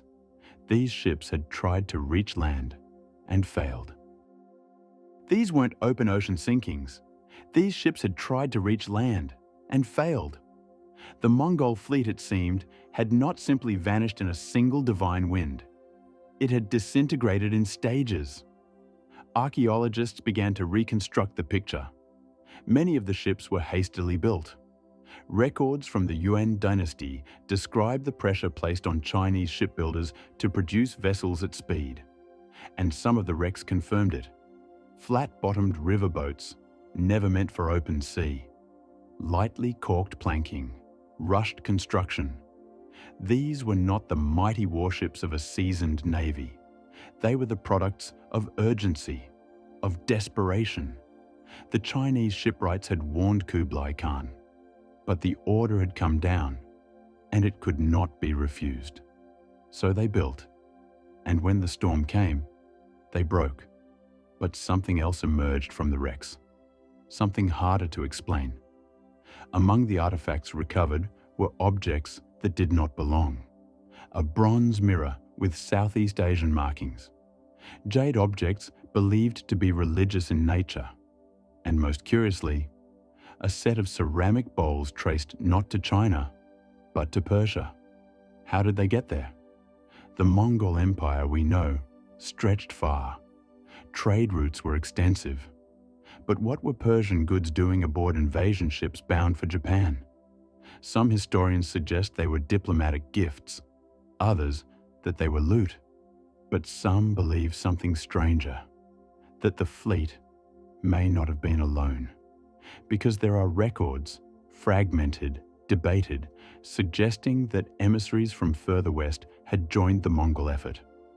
That among the crews were not just Mongols and Chinese, but Arabs, even Europeans. Could the Khan's fleet have been a floating empire, a convergence of worlds?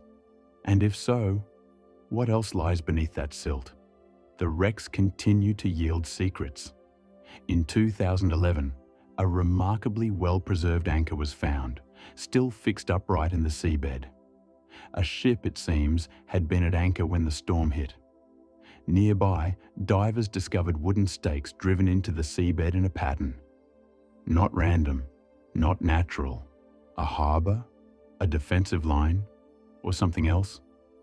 There is a theory that the Khan's forces had begun to build a semi-permanent base on the island, a foothold, that they weren't merely waiting out weather, but preparing to stay. If true, it would rewrite the timeline. It would mean the invasion had progressed further than previously believed, that the typhoon wasn't the only reason for their defeat. Which leads us to another question. What if the divine wind was only part of the story? Japanese records describe intense fighting on the beaches, villages razed, samurai warbands harrying the invaders. Some chronicles even describe a scorched earth tactic, denying the Mongols access to food, water, and shelter. The typhoon may have finished them, but had they already begun to fail? Had the weather simply buried what was already unraveling? And what of the ships that weren't found? If over 4,000 were launched, where are the rest? Did they sink farther out? Were they destroyed before reaching Japan? Or were some never part of the final battle at all? There are whispered stories along the Chinese coast of ships that turned back, captains who refused the order, tales of vessels that returned empty, their crews claiming the sea had spoken. Of course, these are folk stories, but sometimes folklore remembers what history forgets. And then there is the curious case of the missing armor. For all the weapons and coins recovered from the wrecks, remarkably few suits of armor have been found. Where did they go? Did they disintegrate? Were they salvaged? Or did some of the soldiers survive? Japanese legends tell of strange warriors washing ashore, of men who spoke no Japanese, dressed in foreign clothes, who vanished into the hills. Some say they were executed, others that they lived in hiding, married into the local population, that even today in remote corners of Kyushu, there are families who trace their ancestry to a storm. The divine wind did not just destroy, it scattered, and the echoes of that scattering may still linger. What we know today comes not from textbooks, but from the ocean floor. Each shard of pottery, each rusted nail, each broken timber. Together, they tell a story not of a single storm, but of ambition, of the limits of conquest, of the sea's refusal to be tamed. Kublai Khan never launched a third invasion. He died in 1294, his dreams of Japan drowned alongside his fleet. The Mongol Empire would splinter. Japan would remain unconquered, but the legacy of that invasion would endure. In the word kamikaze, in the wrecks beneath the waves, in the mystery of what really happened on those shores, and in the haunting reminder that even the greatest power on Earth is no match for the wind, the divine wind. Not all shipwrecks are accidents. Some are monuments to overreach, and some, like the Khan's lost fleet, are whispers in the surf, faint shadows beneath the water, fragments of a forgotten war, still shifting with the tide, still waiting to be understood, still lost. Story 11. The Carol A. Deering.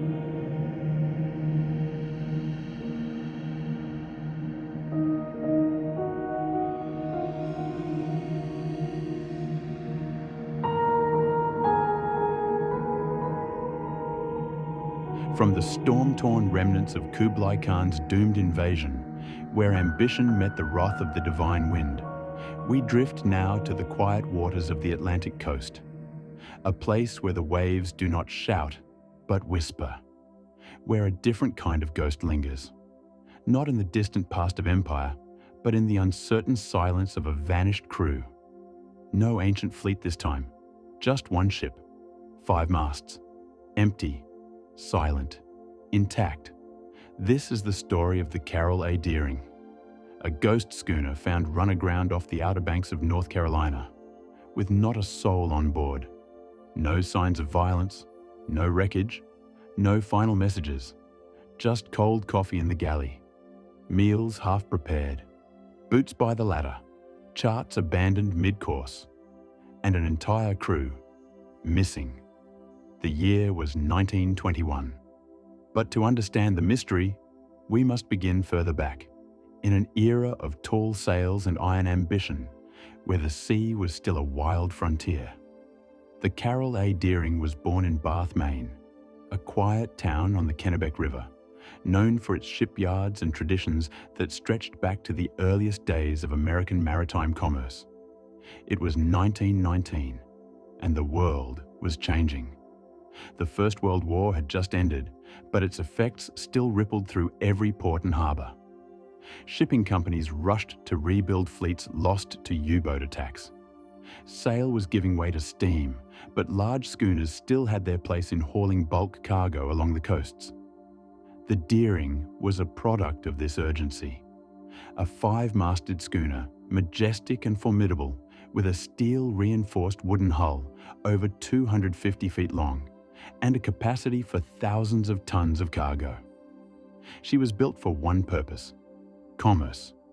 Her life was not to be glamorous or heroic, but steady, efficient, reliable. For her time, she was modern, equipped with a radio, lifeboats, and cabins more comfortable than most. But she still belonged to an older tradition. Her sails would drive her across the sea, her rigging whispering stories to the wind. For 2 years, she carried cargo up and down the American coast. Coal, timber, salt. Her routes were routine, her voyages uneventful, until the summer of 1920. That's when she took on her final cargo, coal-bound for Rio de Janeiro. Her original captain, William Merritt, was a veteran of the seas, but shortly before departure, he fell ill. Forced to remain ashore, he handed command to Captain Willis B. Wormel, another seasoned sailor, 66 years old, quiet, conservative, and deeply religious. He had retired from the sea once already, but agreed to return for this voyage. Wormel brought with him a crew of 10 men, most of them Scandinavian and Russian immigrants, able-bodied, capable, but largely unfamiliar to the captain. A first mate, Charles McClellan, rounded out the team. A strong, authoritative figure, American-born, and, some would later say, volatile. The Deering departed Delaware in late August 1920, passed through the Carolinas, and charted her long arc toward the southern hemisphere. By all accounts, the voyage to Rio was uneventful. The coal was delivered. The ship offloaded her cargo. But then, something changed. On the return leg of the journey, the Deering began to act strangely. Reports from other vessels and lighthouse stations hinted at miscommunications, unusual behavior, and odd sightings. On January 28, 1921, the lightship keeper at Cape Lookout, off the North Carolina coast, recorded a bizarre interaction. The Deering hailed the lightship, reporting that she had lost both anchors.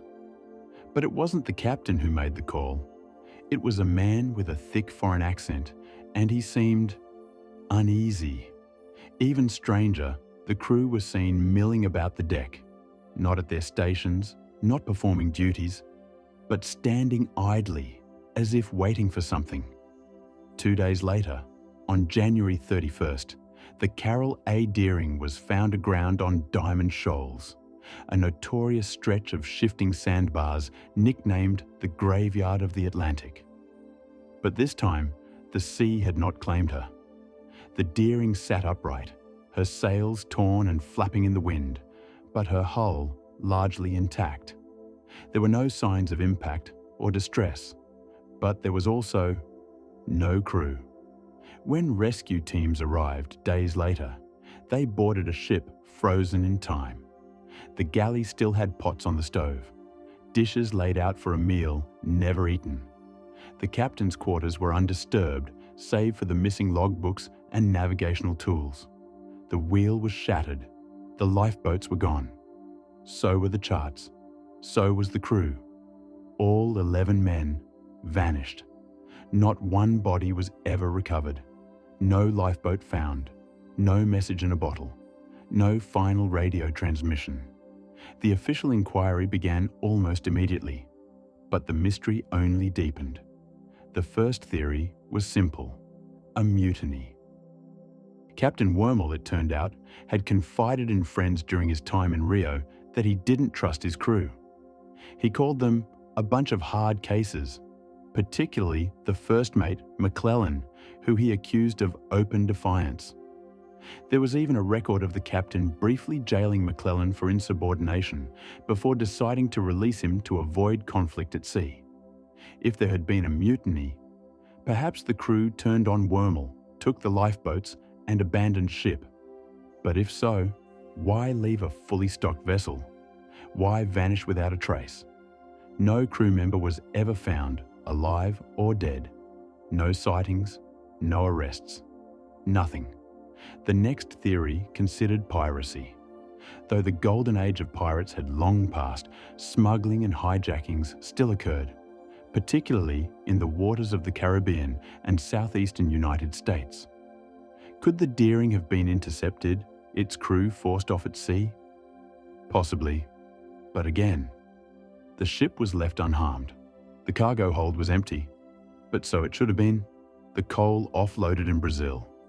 Nothing was stolen, no signs of a struggle, no gunfire, no blood, just absence.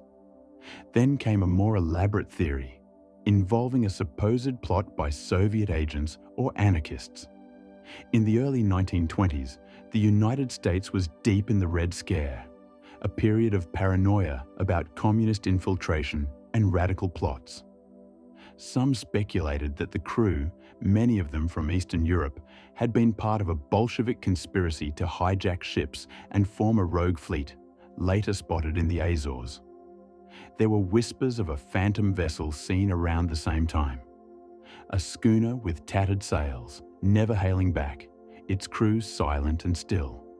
But no credible evidence ever supported this tale. Others blamed bootleggers. 1921 was the second year of American Prohibition. Smugglers often used abandoned ships to transfer alcohol along the coast. Could the Deering have been commandeered by rum runners, her crew silenced to keep the route secret? Perhaps, but the Deering's build made it unsuitable for quick offloading, and she'd already been emptied of cargo before she ran aground. There was nothing aboard worth stealing, and no sign of cargo newly added or removed. A hurricane? A rogue wave? The weather was calm during her final days. No reports of storms in the area. Besides, a weather event could explain damage, but not disappearance. The Deering was intact, her sails weathered, her bones solid. Only her soul was missing. One of the most enduringly strange details was the Cape Lookout lightship report. Why had a foreign-sounding crew member, not the captain, hailed the station? Why did the crew look aimless, unsupervised? And why, just hours later, was the ship adrift toward Diamond Shoals? Some began to wonder, was the Deering ever in control during those final hours? Was anyone steering? The location of the wreck, the shoals off Cape Hatteras, is itself worth noting. Known as the graveyard of the Atlantic, this stretch of water has swallowed hundreds of ships over the centuries. Currents shift, sandbars move, compasses behave oddly. Many mariners have reported strange lights here at night. Flickers on the horizon, shadowy forms, mechanical malfunctions that make no sense. Even the US government launched investigations into electromagnetic anomalies in the region. Some believe the Deering may have been drawn by more than wind and tide. One fringe theory even links the Deering to the so-called Bermuda Triangle. Though geographically outside its usual bounds, the ship's eerie condition and missing crew echo similar disappearances attributed to that mysterious zone. Some think it's a portal, an area where time and space shift, swallowing vessels whole. Others say it's simply a stretch of sea where human error meets natural danger. But the Deering was found. She wasn't lost. She was left, as though evacuated in haste or in fear. Then, in 1921, something even stranger happened. A second ship, the Hewitt, a merchant steamer carrying a full crew, vanished off the coast of Florida. No wreckage, no survivors, no distress call. The last known location? Roughly in line with the path the Deering might have taken before beaching in North Carolina. The coincidence led some to suspect a shared fate, perhaps a violent storm or an undiscovered whirlpool, a seaquake, a vessel of unknown origin. But no link was ever proven, and no debris from the Hewitt was ever found. In the end, the Carol A. Deering was deemed a casualty of the unknown. The Coast Guard dismantled the wreck by dynamite to prevent it becoming a hazard to navigation. Its bones scattered into the sea. No bodies recovered, no crew member ever heard from again, and no answer given. Today, her story remains one of the great unsolved mysteries of the sea. A ship found upright and silent, meals on the table, coffee in the cups, but not a soul aboard. Was it mutiny, piracy, a storm, a secret mission gone wrong? Or was it something stranger, something still unnamed? Whatever happened on the Carol A. Deering, it happened fast, and it left no trace but the stillness of a ship waiting at the edge of the shoals. A ghost grounded in sand, watching the tides rise and fall, with no one left to steer her home. And so we drift onward. Not all disappearances happen in storm or shadow. Some take place in the bright light of day, in calm waters, under clear skies. And that's what makes them so haunting, because sometimes the greatest mysteries are the ones that leave everything behind except the people. Story 12. The World War II ghost fleet of Chook Lagoon.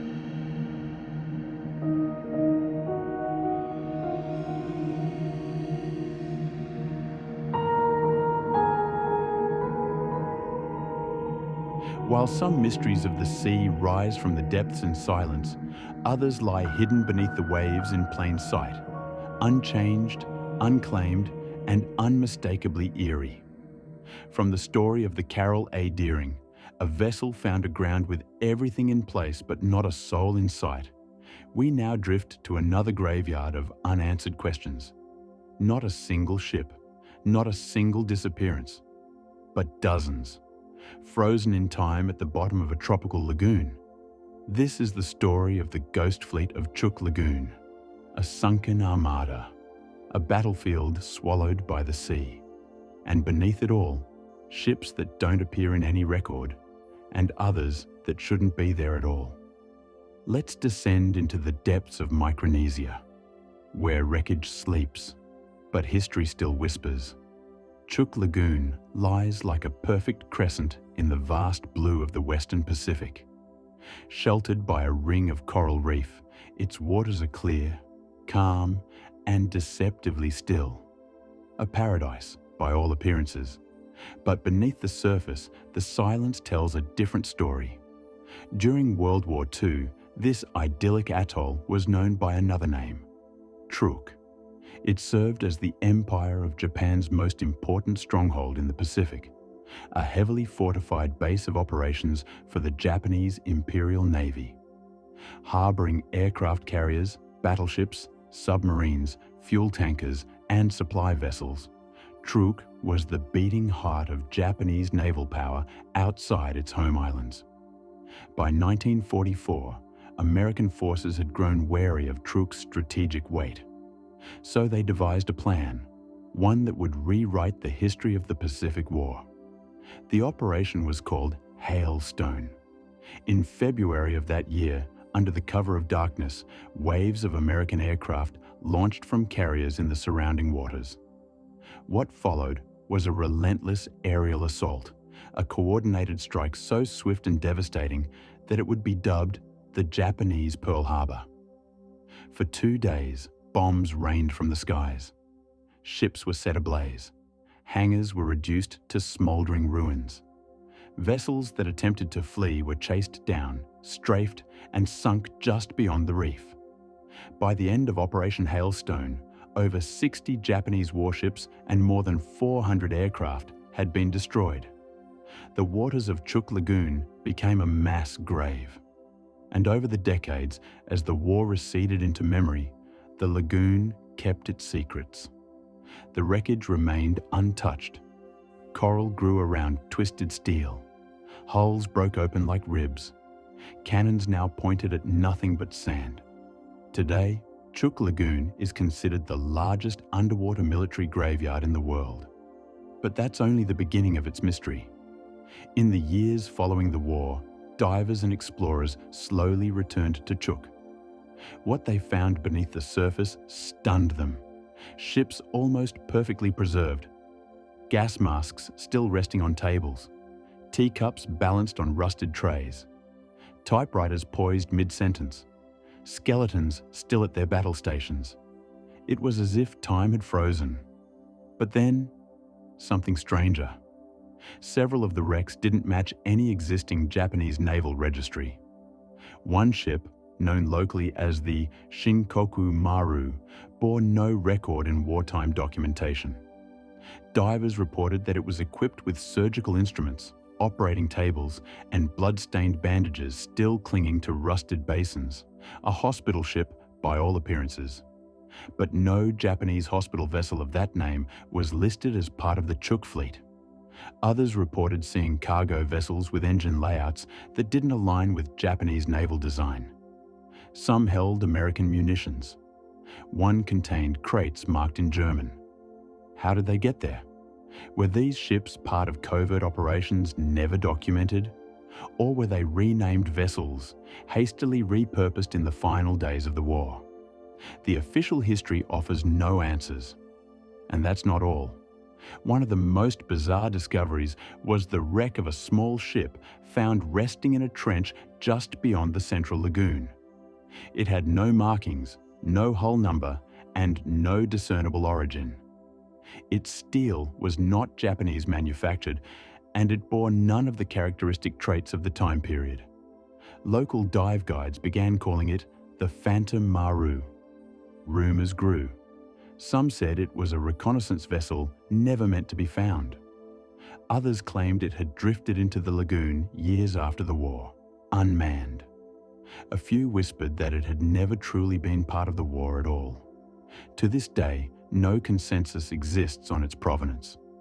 Divers also report strange occurrences in the depths. Flashlights that flicker and fail when approaching certain wrecks.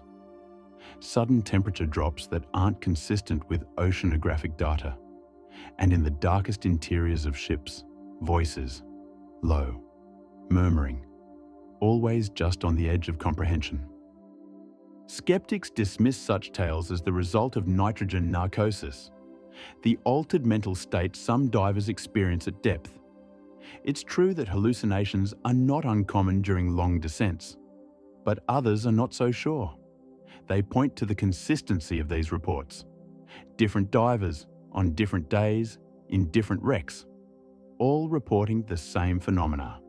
And then there are the disappearances.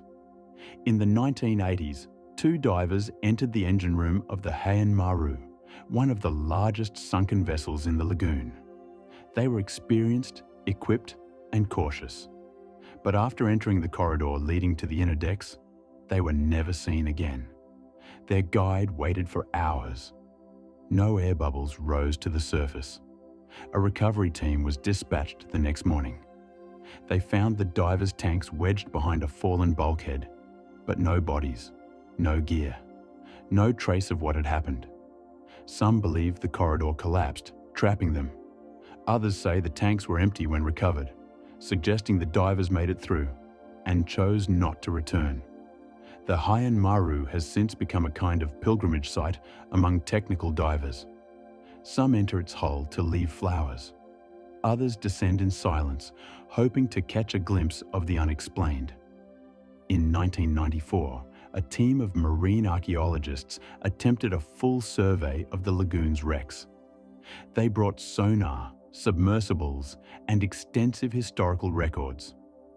The goal was to identify every sunken ship and reconcile them with Japanese naval archives.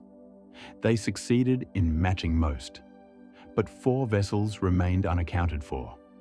One was a freighter not listed in any wartime log. Another was an oil tanker with interior fixtures suggesting it had been converted from a cruise ship. But the most puzzling was a small submarine-like craft found nestled between coral outcrops. It was too small to house a crew, had no torpedo tubes, and no discernible propulsion system. Some believe it may have been a prototype, a weapon never deployed. Others suggest it might not have been military at all. No one has been able to open the hatch. Even more curious, in subsequent dives over the years, the submersible has reportedly changed position. Slightly, but noticeably, as if it's not entirely at rest. In 2007, a storm unearthed part of a wreck that had been buried under sand and coral for over 60 years. Inside, researchers found something unusual: a waterproof case sealed tight, bolted to the inner wall of a communications room. Inside were maps, but not of the Pacific. They depicted coastlines and sea routes in the Arctic, Russian ports, ice corridors, locations marked in red ink. There was no indication of what ship these maps belonged to, and no explanation for why they were hidden beneath Chuuk Lagoon. Some speculate that Japan had been coordinating with German forces on northern naval routes, an alliance history only hints at. Others believe the maps belonged to a vessel that had never been Japanese at all. As the decades pass, nature continues its slow claim over the wreckage. Coral grows over metal. Fish school through shattered hulls. Barnacles form armor over guns that haven't fired in 80 years. But still, the mystery lingers. Because every few years, a new piece of the puzzle rises to the surface. A diver finds a nameplate etched in Cyrillic. A sonar scan picks up a new shape in the sand. And questions resurface, harder than the steel they once forged. What really happened at Chuuk Lagoon? Was Operation Hailstone simply a tactical strike, or did it cover something more? Why are some ships unlisted? Why do others seem like they were never meant to be found? And how do we explain the equipment, the artifacts, and the bodies that don't belong? Some believe the answers were lost in the chaos of war. Others believe they were buried on purpose. And perhaps a few were never meant to be known at all. Today, Chuuk Lagoon is both a diving paradise and a haunted grave. A place where history sleeps beneath shifting tides, and where the past, though submerged, never fully disappears. Because not all ghost ships drift alone. Some remain where they fell, waiting. Story 13.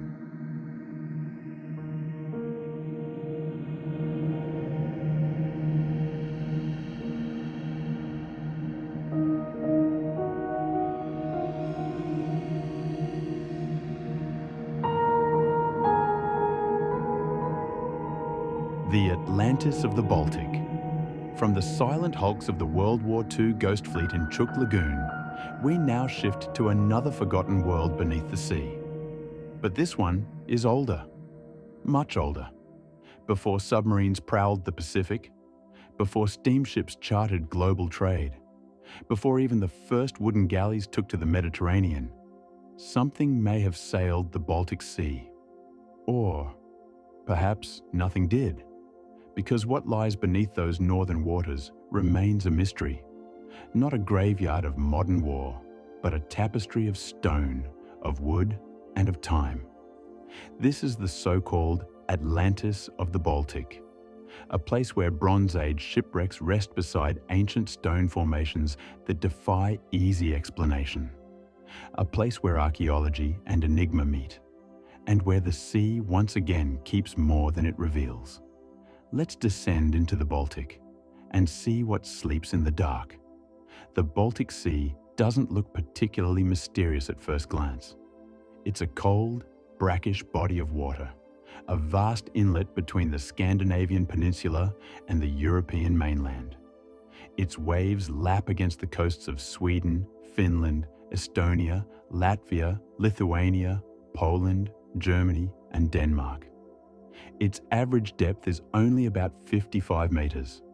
Not deep by oceanic standards, not vast like the Pacific, not haunted like the Bermuda Triangle. And yet, the Baltic holds a strange advantage that makes it unlike almost any other sea on Earth. Its low salinity, its cold waters, and its near absence of shipworms, the creatures that devour wood in warmer oceans. Because of this, the Baltic is a graveyard of preservation. Shipwrecks don't rot away here, they rest. Timbers remain intact, masts still stand. Cargo lies untouched. It is a time capsule, a place where the past sits quietly on the seafloor, waiting. And in recent decades, we've begun to listen. Underwater archaeology in the Baltic began in earnest in the 20th century. And what it uncovered was more than just preserved ships. In 2009, sonar scans conducted near the island of Öland off Sweden's southeastern coast revealed something strange. A long, rectangular formation beneath the sea. It didn't look like a ship. It didn't look like geology. It looked deliberate. Divers descended, and what they found was astonishing. A formation of large stones, arranged in parallel rows, stretching over 60 meters long.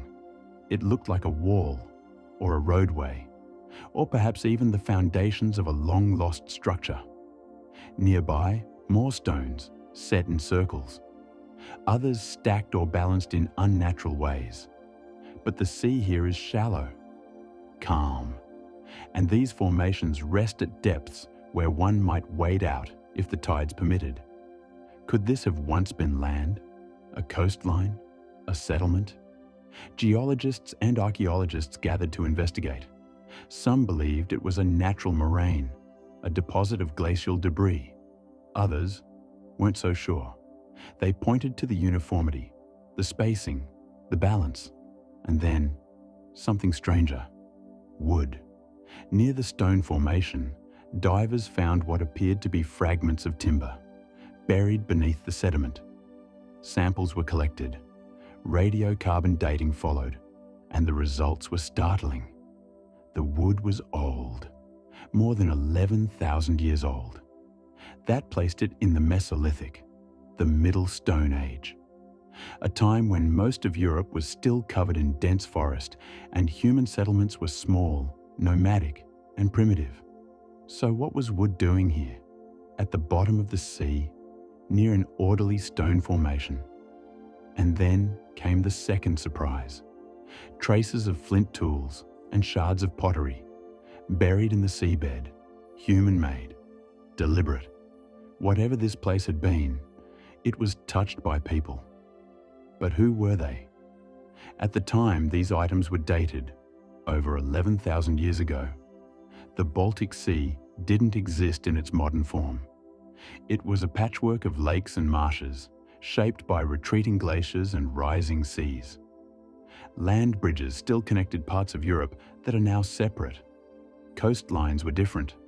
Much of what is now seabed was once dry ground, which raises a possibility. Was this place a settlement? An early community built near water, perhaps for fishing or trading? And did rising sea levels slowly drown it, burying its stones and timbers beneath the waves?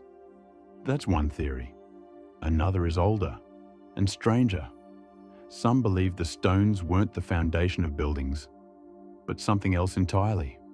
Something ceremonial, like Stonehenge, but older.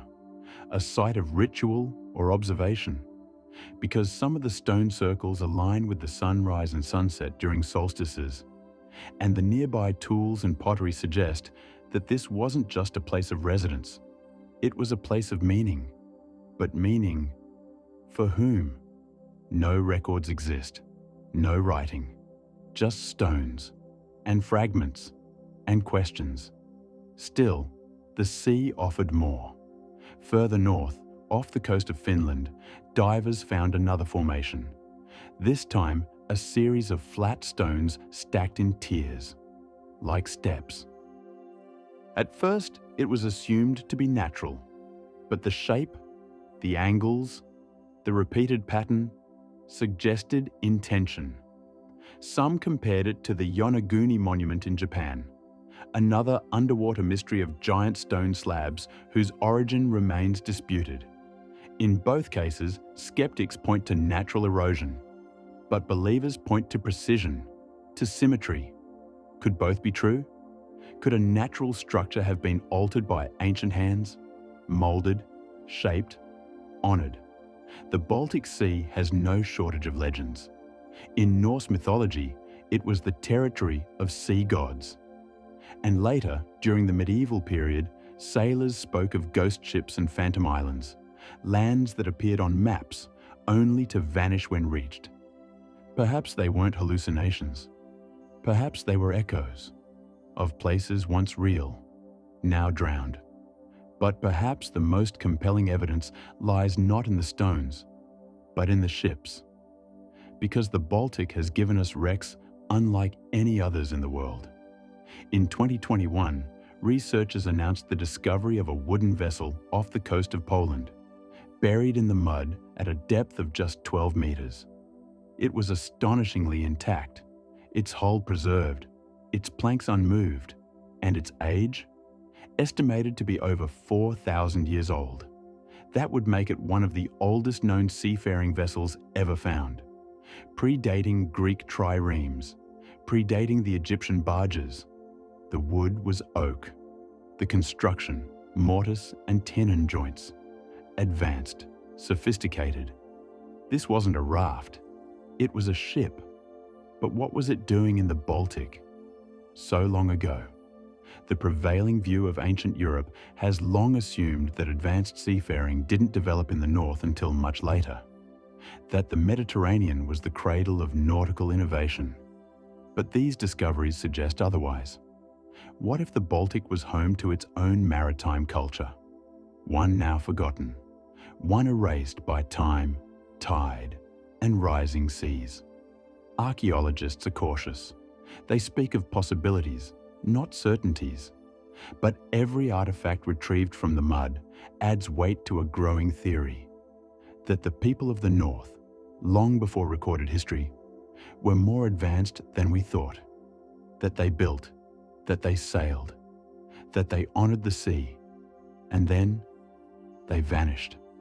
Like the city of Atlantis, their story may be one of water, of a world reclaimed by waves. Because the Baltic isn't just a sea, it's a palimpsest, a place where one story is written over another. Stone over timber, silt over stone, salt over memory. And though we can still reach it, still dive its depths, still brush away the layers with careful gloves and gentle hands, there is much we may never know. Were the stone circles altars or shelters? Was the ship a trader's vessel or a sacred offering? Were the stacked stones a monument or a path? And how much more remains, still buried, still undiscovered, still sleeping beneath centuries of sand and silence? We may never know. But one thing is certain: the Baltic Sea is not empty. It is full of memory, of mystery, of forgotten mariners and vanished worlds. 1,000 years from now, we may still be diving there, still asking questions, still listening to the silence of stone beneath the sea.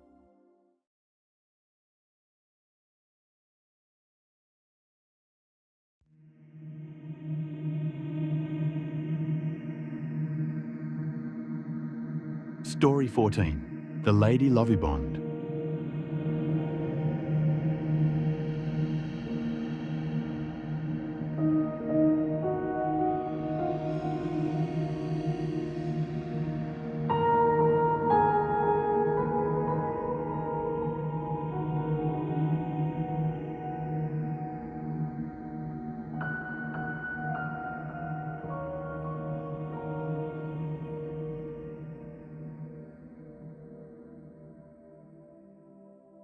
From the stone-laden floor of the Baltic Sea, where forgotten circles and shattered vessels whispered of prehistoric mariners and ancient coastal rites, we now sail westward, past the Skagerrak and through the English Channel, to a place where the sea is not only a graveyard of ships, but a stage for something stranger still, where history, folklore, and phantom sightings converge in a strange maritime loop. This is not just a sunken wreck we speak of now, but a ship said to return, not once, but again and again, every 50 years, to the same stretch of water, along the same course, with the same ghostly glow. And each time, those who see it swear it looks exactly as described in the old tales. Its name, the Lady Lovibond, and its legend, refuses to sink. The year was 1748. The place, the coast of Kent, England, just off the treacherous Goodwin Sands, a 10-mile stretch of shifting shoals that had already claimed countless vessels. Some called it the Ship Swallower. Others said it was haunted. But few captains dared to challenge it willingly. Among those few was Captain Simon Peel, a man deeply in love and newly married. His ship, the Lady Lovibond, was a sleek three-masted schooner, built not for war or cargo, but beauty. It cut through water with elegance, its polished hull glinting in the low winter sun. The Lady Lovibond was to sail from London to Portugal. But this was no ordinary voyage. It was also Captain Peel's honeymoon. His bride, Annetta, accompanied him aboard. A break with tradition, to be sure. Maritime superstition frowned upon women on ships. It was said to bring misfortune. But love, as always, defies superstition. And so, on February 13th, the couple set sail, surrounded by crew, flowers, and music. There was another man on board. His name was John Rivers, the first mate. And some say, once a rival for Annetta's affection. According to the oldest accounts, John had loved her silently, deeply. And when she chose Simon instead, something inside him changed. They say he smiled at the wedding, but they also say his eyes didn't. As the ship cleared the Thames and entered the narrow bottleneck near Kent, the waters darkened. A wind came up, soft at first, then sharper. The Lady Loverbond adjusted course.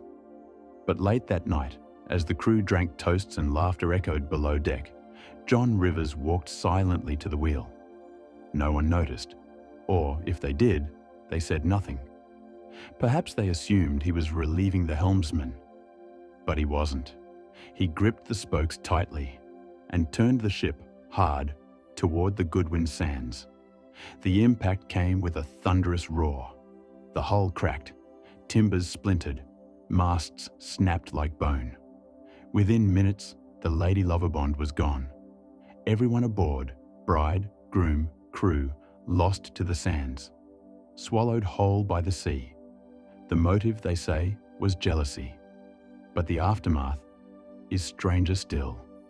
Exactly 50 years later, to the day, February 13th, 1798, sailors reported seeing a ship off the Kent coast, brightly lit, gliding silently, too close to the sands. They sounded warnings, watched in horror as the ship appeared to strike the shoals. But when they approached the site, nothing. No wreckage, no ship, only the quiet wash of the tide.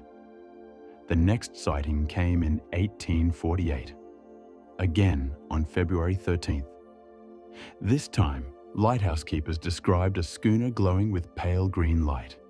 It made no sound, left no wake, and vanished before their eyes. Always the same. Same date, same place, same ship. Witnesses describe a vessel that looks impossibly preserved.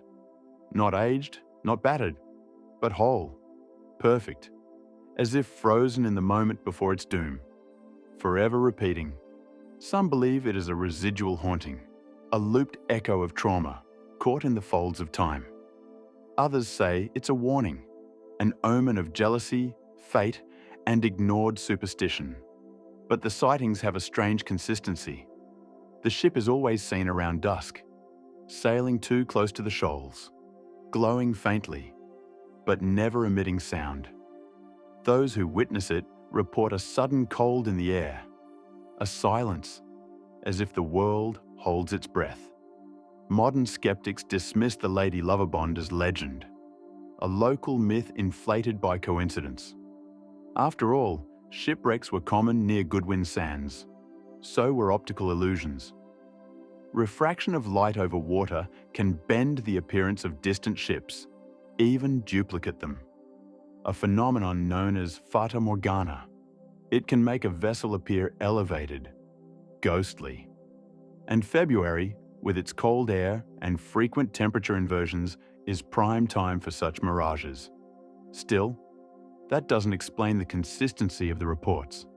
The exact date, the ship's appearance, its route, year after year, decade after decade, always the 13th of February, always near the Goodwin Sands, always vanishing. Some folklorists believe the story was a moral tale, a warning against jealousy and bringing women aboard ships, a kind of nautical parable. But here's the odd thing. The Lady Loverbond appears in maritime records, not fictional accounts, historical registries. Captain Simon Peel was real, his vessel was real, and the wreck in 1748 is documented. But no remains have ever been found. The Goodwin Sands are notorious for this. The sandbanks shift constantly, covering, uncovering, burying the evidence of centuries. Entire hulls vanish overnight. Cannons sink 10 feet in a single tide. It's why the sands are feared, and why they are sacred. A maritime graveyard, one where even truth can be buried. So what then is the Lady Loverbond? A ghost ship? A time loop? A cautionary tale made real by repetition? Or something else? There's a theory, whispered among coastal locals, that some tragedies are so emotionally charged, so sudden, that they imprint themselves on the world. Like heat on old film, a moment so charged with love, betrayal, and death that it plays itself over and over, trying to resolve, trying to finish what it couldn't. Another theory suggests the ship was never meant to sail at all, that by breaking tradition, bringing a bride aboard, Captain Peel invited a curse. Some say the Lady Lovibond never left the shoals, that it exists just out of phase with us. Not quite here, not quite gone. A maritime purgatory, a ship neither alive nor wrecked, just sailing the edge of perception. Those who see it, they say, are witnesses, not to the past, but to an unfinished moment. In 2048, another 50 years will pass. Some will gather along the coast of Kent, just as they did in 1998, binoculars in hand, waiting, watching. Will she come? Will the Lady Lovibond return? And if she does, will we finally understand? Or will she vanish again, leaving only questions, only wonder, only the cold hush of the sea? The Lady Lovibond's tale reminds us that some shipwrecks do not lie still. Some move with the tide, not as wreckage, but as stories. Stories caught between time and tide, between grief and memory. There is something about the sea that resists finality. It swallows, it erases, and sometimes it repeats. So when the sun sets on February 13th, when the wind shifts and the shoals grow silent, listen, watch the water, and if you see a schooner, bright and pale against the dusk, turning too late from the sands, you may be witnessing not a ghost, but a memory, not an ending, but an echo, a story still trying to find its shore.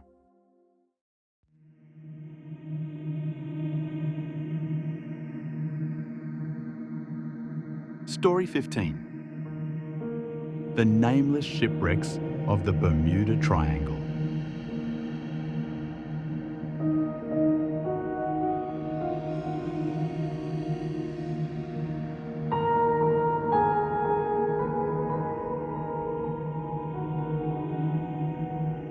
From a schooner that sails every 50 years on the same doomed course, to the soft echo of wood and canvas brushing against ghostly sands, some shipwrecks never settle into silence.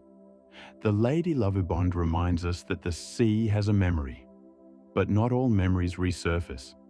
Some remain buried, not by time, but by something stranger. And so we leave behind the shifting shoals of Goodwin Sands and turn our attention to a different stretch of water, a place where the ocean doesn't echo the past, it swallows it, where ships vanish not into myth, but into absence, where even the names of the vessels are forgotten. We now enter the Bermuda Triangle, not the one from bedtime ghost stories or movie posters, but the real stretch of ocean, triangle-shaped only by convenience, linking Miami, Bermuda, and San Juan, a region known more for what disappears than for what remains. And among its most unsettling secrets are not the tales we can name, not the Cyclops, not Flight 19, but the wrecks we can't identify at all. Shipwrecks with no known origin, no registration, no matching records, just shattered hulls resting at the bottom, waiting. There are more of these nameless wrecks than most people realize. Scattered along the seafloor like forgotten thoughts, some fully intact, others split like cracked porcelain. Wooden beams eroded into skeletal ribs, steel twisted by currents no one remembers, and all of them silent. Divers and sonar teams first began to catalogue them in earnest during the 1980s, when marine archaeology in the region received renewed attention. Advances in underwater mapping revealed something curious: an abnormal density of unidentified shipwrecks clustered in certain corridors of the triangle.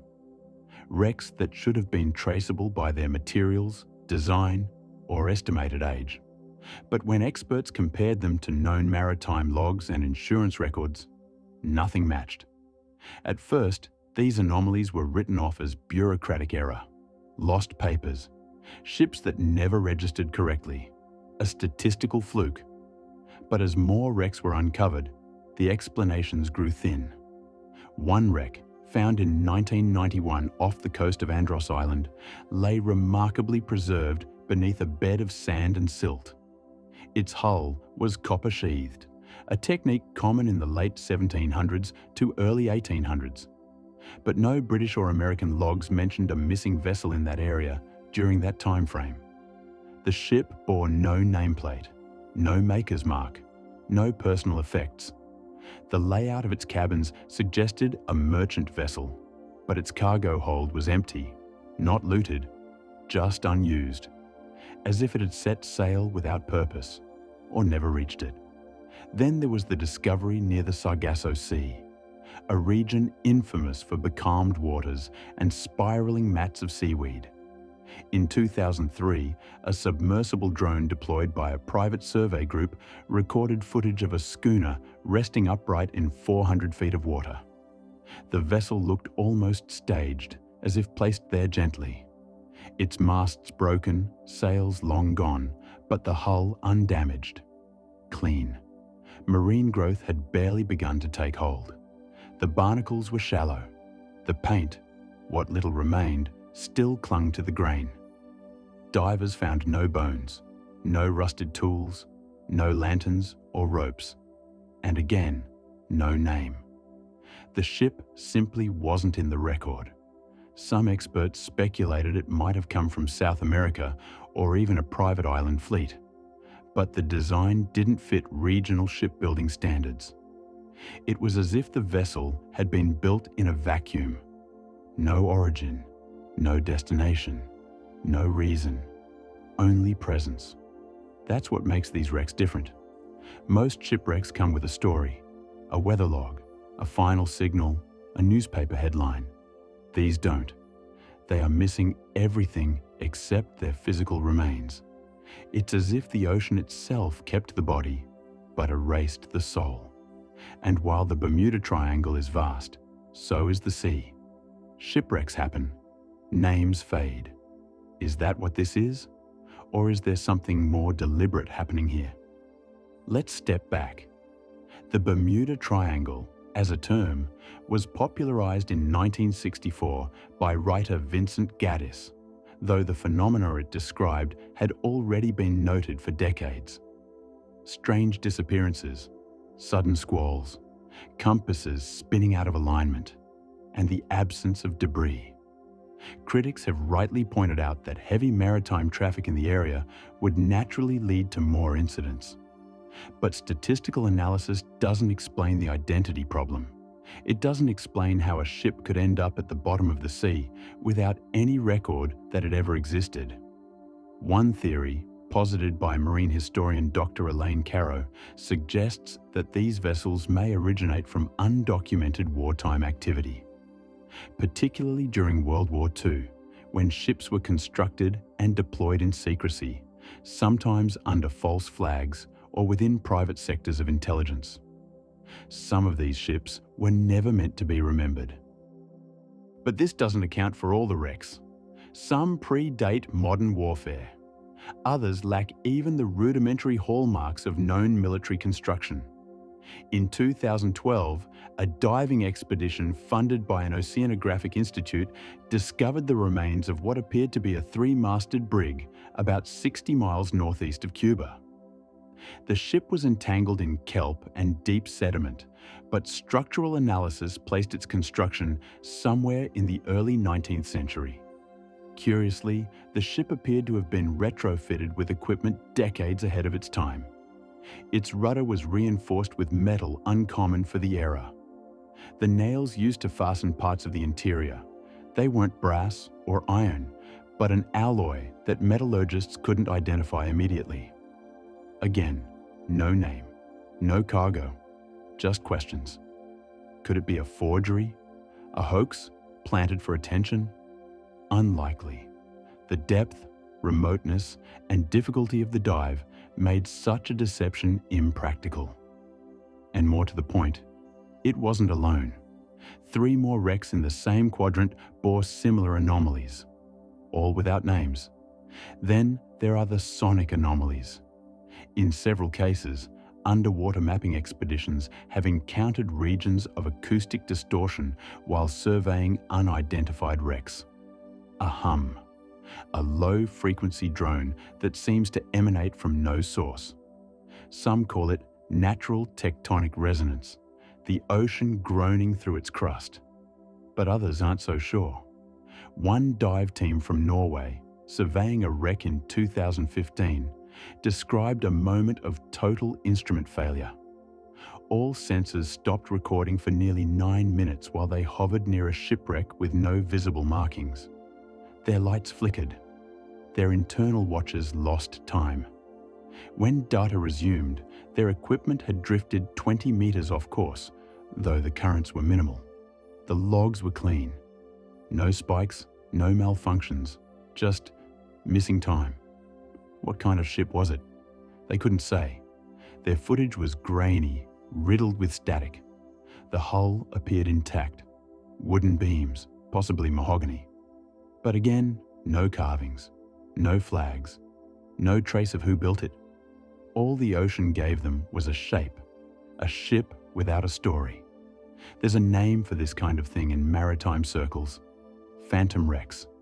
Not because they're ghosts, but because they seem to float through history without touching it.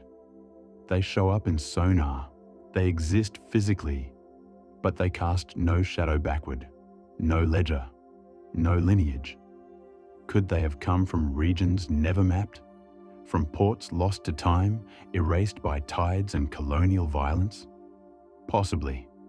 There were entire cultures, island communities, and private merchant fleets that operated beyond the reach of European documentation.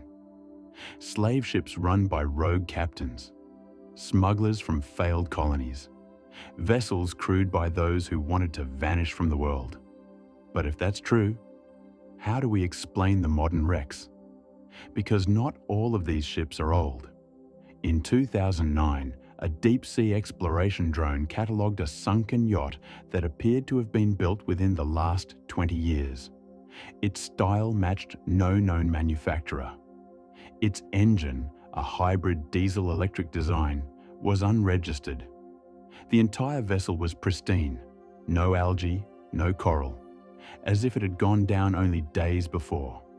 There were no missing yacht reports that matched the specs, no EPIRB, emergency position indicating radio beacon, was ever detected from the area.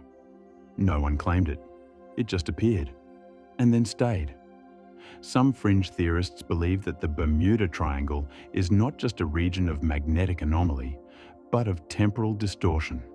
That time itself may behave differently here. Ships not simply lost, but removed, not sunken, displaced.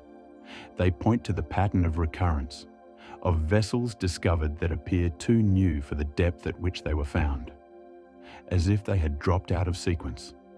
Others believe the answer lies not in time, but in dimension, that the Bermuda Triangle acts as a kind of window, not a portal, but a thin membrane, one that sometimes leaks.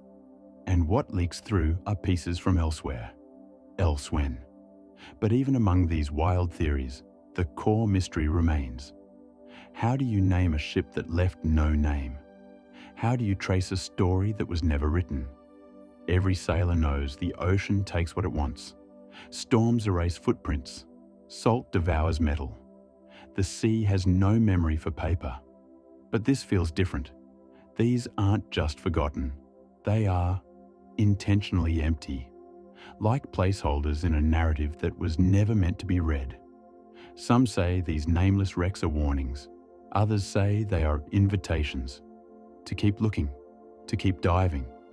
Because maybe, just maybe, if we gather enough of them, if we piece together their angles, their materials, their placements on the seafloor, a pattern will emerge, a constellation hidden beneath the waves, pointing not to where they came from, but to where they were going. And if we could follow it, would we find answers or join them?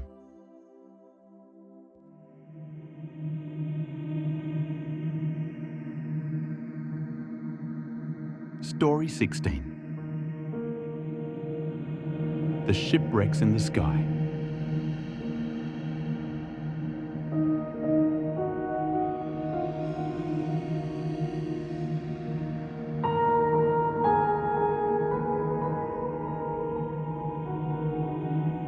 From the eerie stillness of the Bermuda Triangle's nameless wrecks, husks of ships with no past, no registry, no sign of where or when they came from, we now rise from the seafloor to look skyward, not to the heavens, but to the mountains, because not all shipwrecks rest in the deep. Some defy their very nature and are found stranded on mountaintops, frozen in glacial ice, or wedged into remote cliffs, thousands of feet above sea level and miles from any navigable waterway. These are the so-called shipwrecks in the sky, abandoned vessels discovered where no boat should ever be. Some offer clear explanations, relics of changing shorelines or ancient floods. Others are harder to justify. Theories range from glacial transport to ancient tsunamis. But a few of these shipwrecks seem to suggest something stranger. Perhaps something we've overlooked or forgotten. Let's begin where altitude meets ocean memory, high in the Andes Mountains. The air is thin here, cold, quiet, and in one of the remotest stretches of southern Peru, an area unreachable by conventional roads nestled between limestone ridges and wind-swept rock. A wooden hull lies collapsed on its side, splintered, weather-worn, bleached white by time. It looks almost like an upturned rib cage or the skeleton of some forgotten beast. Except this creature was once a ship. Local herders discovered it in the 1980s. At first, they assumed it was the remains of an old shack, a shepherd's shelter maybe, or some kind of windbreak. But the dimensions were wrong. The timber too. A long, gently curved beam suggested a keel. Iron fastenings appeared fused to wood that had no reason to be here. And most strange of all, embedded deep in a nearby ridge was an anchor, rust-locked, half swallowed by the rock, and weighing more than half a ton. That anchor is still there. It hasn't been moved. Because even now, no one can figure out how it got here. There are no rivers in this part of the Andes, only seasonal glacial melt. The nearest major waterway is over 100 miles away, and the elevation difference is dizzying. So how did a seafaring vessel come to rest nearly 13,000 feet above sea level? The theories at first were practical. Some suggested it might have been dragged up by hand, disassembled in pieces and reassembled higher up the slope for use as shelter.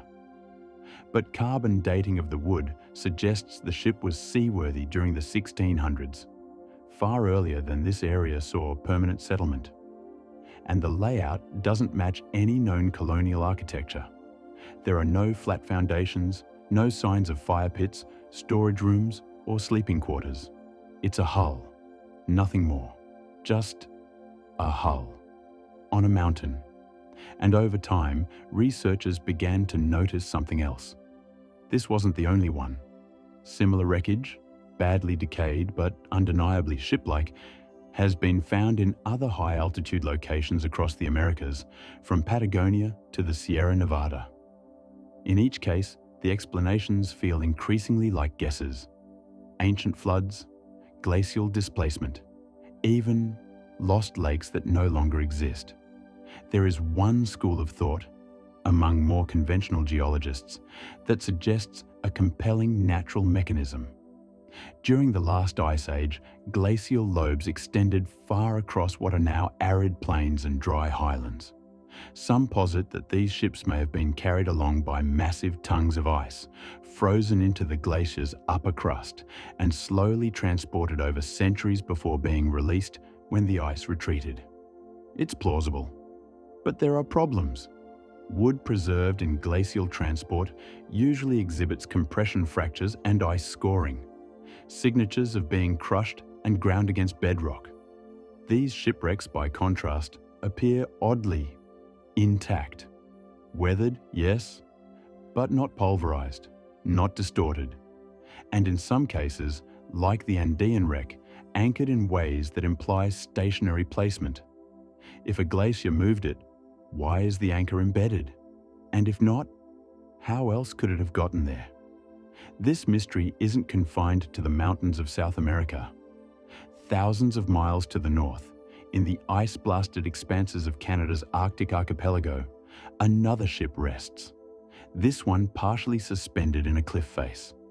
The wreck was first photographed in 1931 by aerial surveyors mapping the Victoria Island region. What they saw was startling. The silhouette of a ship lodged halfway into a rocky outcrop with its bow protruding awkwardly into open air. No nameplate, no markings, just a broken mast and the suggestion of twisted rigging. Local Inuit oral tradition does contain stories of ghost ships, vessels that travel over land, guided by spirits or trapped by unnatural storms.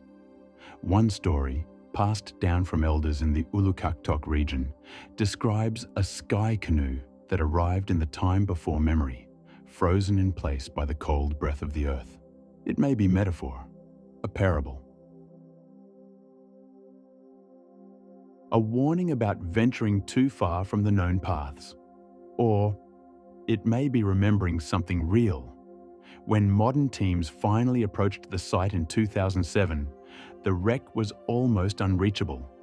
Perched above a crumbling scree slope, it required climbing gear and several days' approach by snowmobile. But the vessel was still there. And more remarkably, it wasn't of native origin. Its construction was distinctly European, likely 18th century. The wood was pine, sourced from forests not native to the Arctic Circle. The nails, iron, hand-forged, and remnants of sailcloth still clung to a splintered yardarm. So how did it get there? The most immediate assumption was that it had been transported by sea, then swept inland by an ice surge. But this too doesn't fully make sense.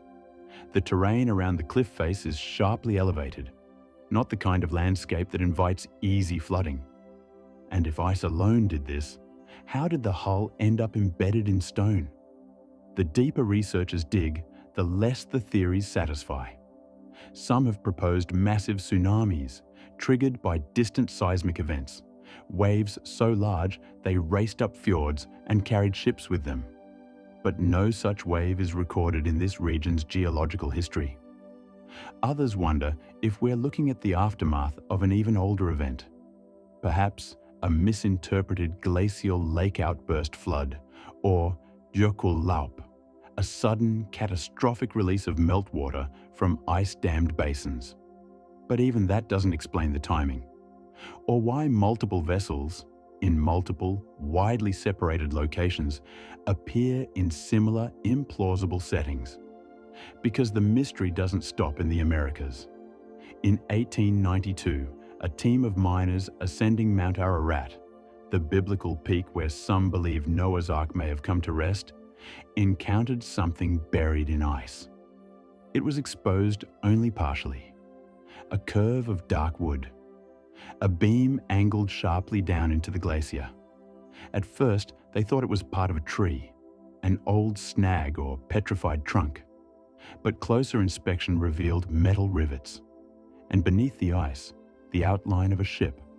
Expeditions have returned to Ararat again and again in the decades since, some claiming to have found fragments of wood, others capturing photos that seem to show straight lines, anomalous in a naturally chaotic glacial field. None of it is definitive, but the stories persist, and they echo others. Stories from Central Asia, Siberia, even the Alps. In Kazakhstan, there are legends of a sea ghost, a boat that rests halfway up the Tian Shan range, visited only by birds and whispers.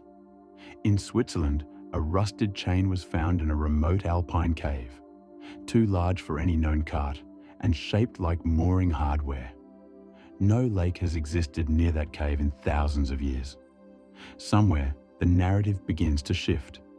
from isolated oddities to a pattern, not of misplaced ships, but of ships placed very precisely, as if someone or something intended them to be seen again. In modern times, the idea of misplaced vessels in remote places often conjures images of climate change, of retreating glaciers revealing what once was hidden, of shrinking shorelines exposing long-buried wrecks. And in many cases, this is absolutely the answer. Take, for example, the HMS Investigator, one of the lost Franklin search vessels, which vanished in the Arctic during the mid-19th century. Its remains were discovered in recent years thanks to retreating sea ice and careful mapping. Its mystery was solved, at least in part, by modern technology and warming trends. But the shipwrecks in the sky are different. They weren't buried beneath modern ice sheets. They weren't locked beneath the sea. They were already high, already placed where the air grows thin, where snow rarely melts, and where only the determined ever go. And that raises a chilling question. What if they were meant to be found? One theory, almost fringe, but not without precedent, comes from an ancient branch of flood mythology. Nearly every culture on Earth has some tale of a great deluge, a flood that reshaped the land, that cleansed or punished, that carried vessels to mountaintops where life was meant to begin again. The biblical story of Noah, the Mesopotamian tale of Utnapishtim, the Hindu myth of Manu, even the Hopi legends of Spider Grandmother saving humanity from a great water. In many of these tales, boats ascend, lifted by waters not just powerful, but sacred. Could some of these high-altitude wrecks be remnants of ancient flood events? Survivors not just of water, but of meaning? It's speculative. Of course it is. But it's no more strange than an 18th century ship fused into the side of a cliff in the Arctic. And stranger still are the materials. In at least two cases, one from a wreck in the Himalayas, the other from a find near the Alaskan Brooks Range, wood samples have returned isotopic signatures that don't match any known forest in the region. Not just foreign timber, but timber from trees that no longer exist, extinct species, or undocumented ones. In one case, a plank recovered from the Himalayan wreck showed a growth pattern consistent with a fast-growing softwood, but with cellular structures that didn't match any catalogued plant in the global database. Scientists called it contamination, an error, a mix-up in the lab. The sample was lost shortly afterward. The truth, however elusive, may lie in how we define possibility. We expect shipwrecks to sink, to disappear beneath the waves, to rot in silence or be devoured by salt and tide. But when they appear in the sky, when they emerge from rock and ice and ancient stone, they challenge not just our understanding of geography, but of memory. What else have we lost to time? What else is waiting high above the oceans, telling stories in timber and rust? Perhaps some are relics of a past that once looked very different from the world we know. A world where seas were higher or hills were lower, where water wasn't confined by coastlines. Or perhaps they are warnings, messages left not for sailors, but for seekers. Because shipwrecks are more than ruins. They are evidence that someone tried to go somewhere and failed. But sometimes failure isn't the end of the story. Sometimes it's the beginning of a legend. High in the mountains, where no tide ever reaches, the sea may yet whisper, if you know how to listen, because not all wrecks sink to the bottom.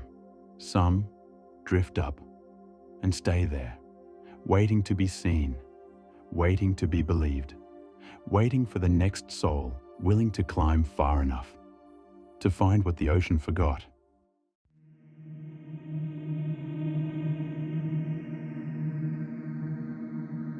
Story 17. The U-boat in the cornfield.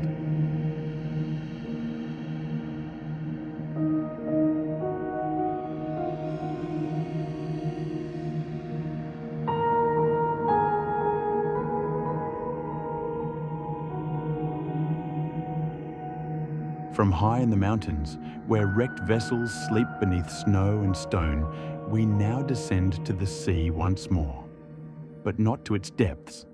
This time, the sea delivers its secret to the land. Not all shipwrecks are lost at sea. Some wash ashore, and others, stranger still, seem to defy the very definition of a shipwreck. This is the story of one such vessel. A German U-boat, once a tool of war, that found its final resting place not beneath the waves, but beached on the pebbled shore of an English town. A place where children played, where elderly couples fed gulls and watched the tide, where life moved on from war. Until one morning in 1919, when the people of Hastings awoke to the sight of a submarine, perched like a carcass from another world, cast adrift from the nightmares of a war that had supposedly ended. The submarine was SMU-118, and no one knew how it got there. Official reports claimed it had broken free while being towed for dismantling, a mere accident, an error in judgment. But then, strange things began to happen, and some began to wonder if what had come ashore wasn't just a vessel, but something haunted or cursed. Let us begin. World War I had ended just a few months earlier. In November 1918, an armistice was signed between Germany and the Allied forces, bringing an end to 4 years of brutal conflict. The Treaty of Versailles would soon follow, forcing Germany to surrender much of its naval fleet to the victors. Among these surrendered vessels was SMU-118, a German mine-laying submarine built in 1918 and commissioned in the final months of the war. U-118 was state-of-the-art for its time, equipped with 2 diesel engines, 2 electric motors, and capable of laying dozens of deadly naval mines along enemy coasts. But the submarine saw little action. The war ended before it could carry out many patrols. When Germany surrendered, the Allies were left with dozens of U-boats in varying conditions. Some were kept for study, others were destroyed, and a few were paraded through ports as trophies of war. U-118 was to be dismantled for scrap. It had no further purpose, but fate, it seems, had other plans. In April 1919, U-118 was being towed from the French port of Cherbourg to Scapa Flow in the Orkney Islands, off the northern tip of Scotland. There, it would be broken apart and disposed of, far from sight.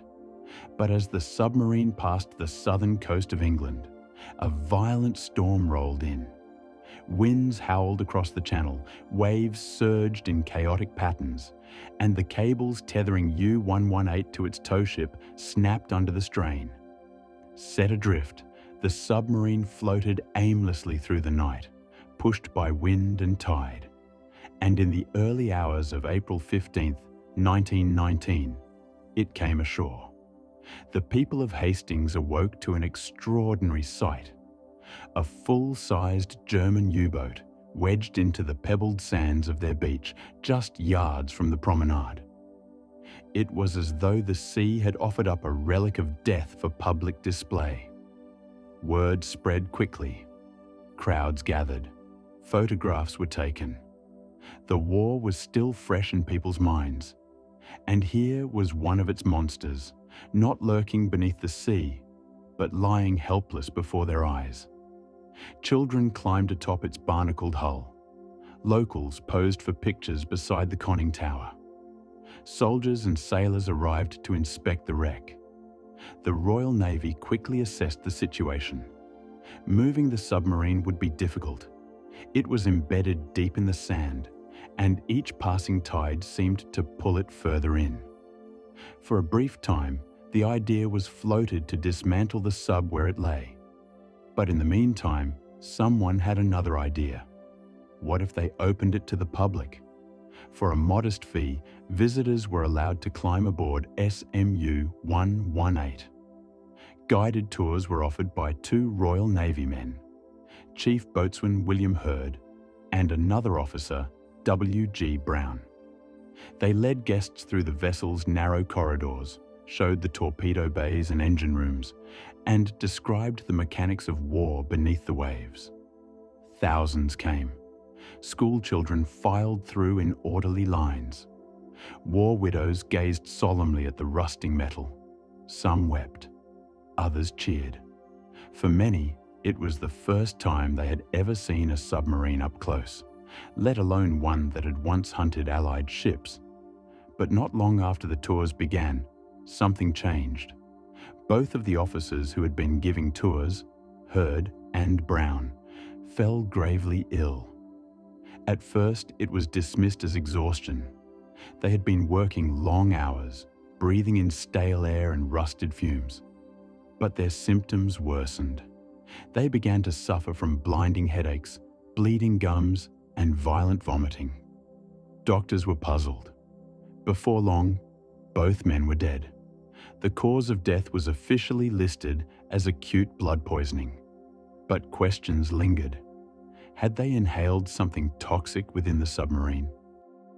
Some speculated that chemical residue from the submarine's batteries, which used sulfuric acid, had released noxious fumes inside the sealed compartments.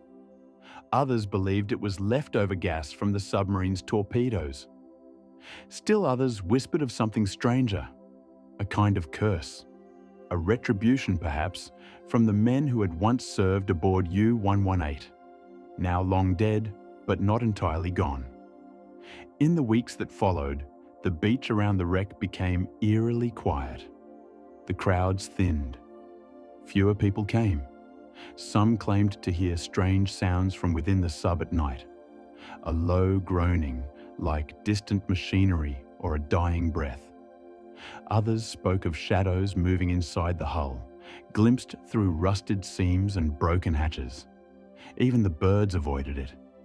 Eventually, local officials barred access to the wreck. The beach remained open, but the submarine was fenced off. A sign warned against entry. By late summer, crews arrived to dismantle the vessel. Bit by bit, the U-boat was broken apart and hauled away. No memorial was erected. No plaque was placed. Just a memory. And a handful of faded photographs showing a German U-boat lying like a stranded leviathan on the shores of post-war England. But the story of SMU 118 didn't end with its dismantling.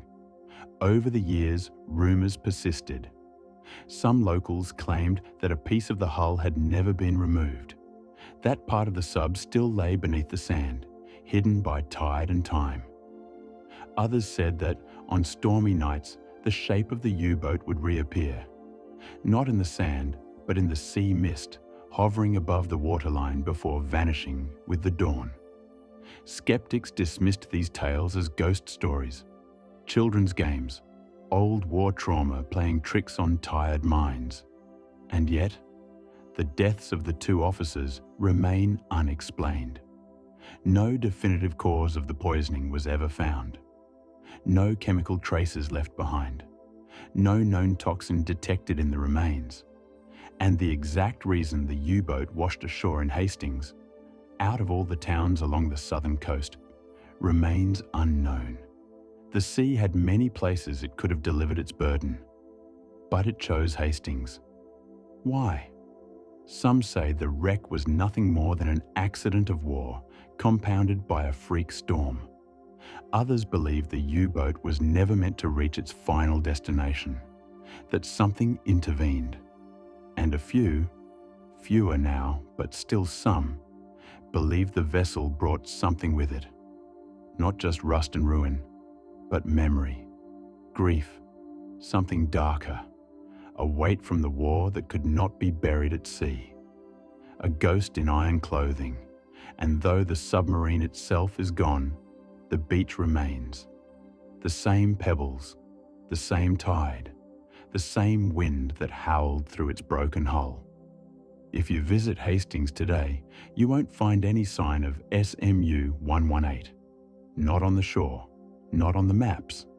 But if you walk along the promenade, when the fog rolls in just right, you might feel it. That chill, that silence that settles before a memory resurfaces. And perhaps, if you listen closely, you might even hear it. A faint clanging of metal, a whisper from the deep, something that doesn't belong, but hasn't quite left. Because not all shipwrecks sink. Some come ashore and stay there, long after their war is over, long after their story should have ended, waiting for someone to ask what really happened that morning in 1919, when the sea brought the dead to shore.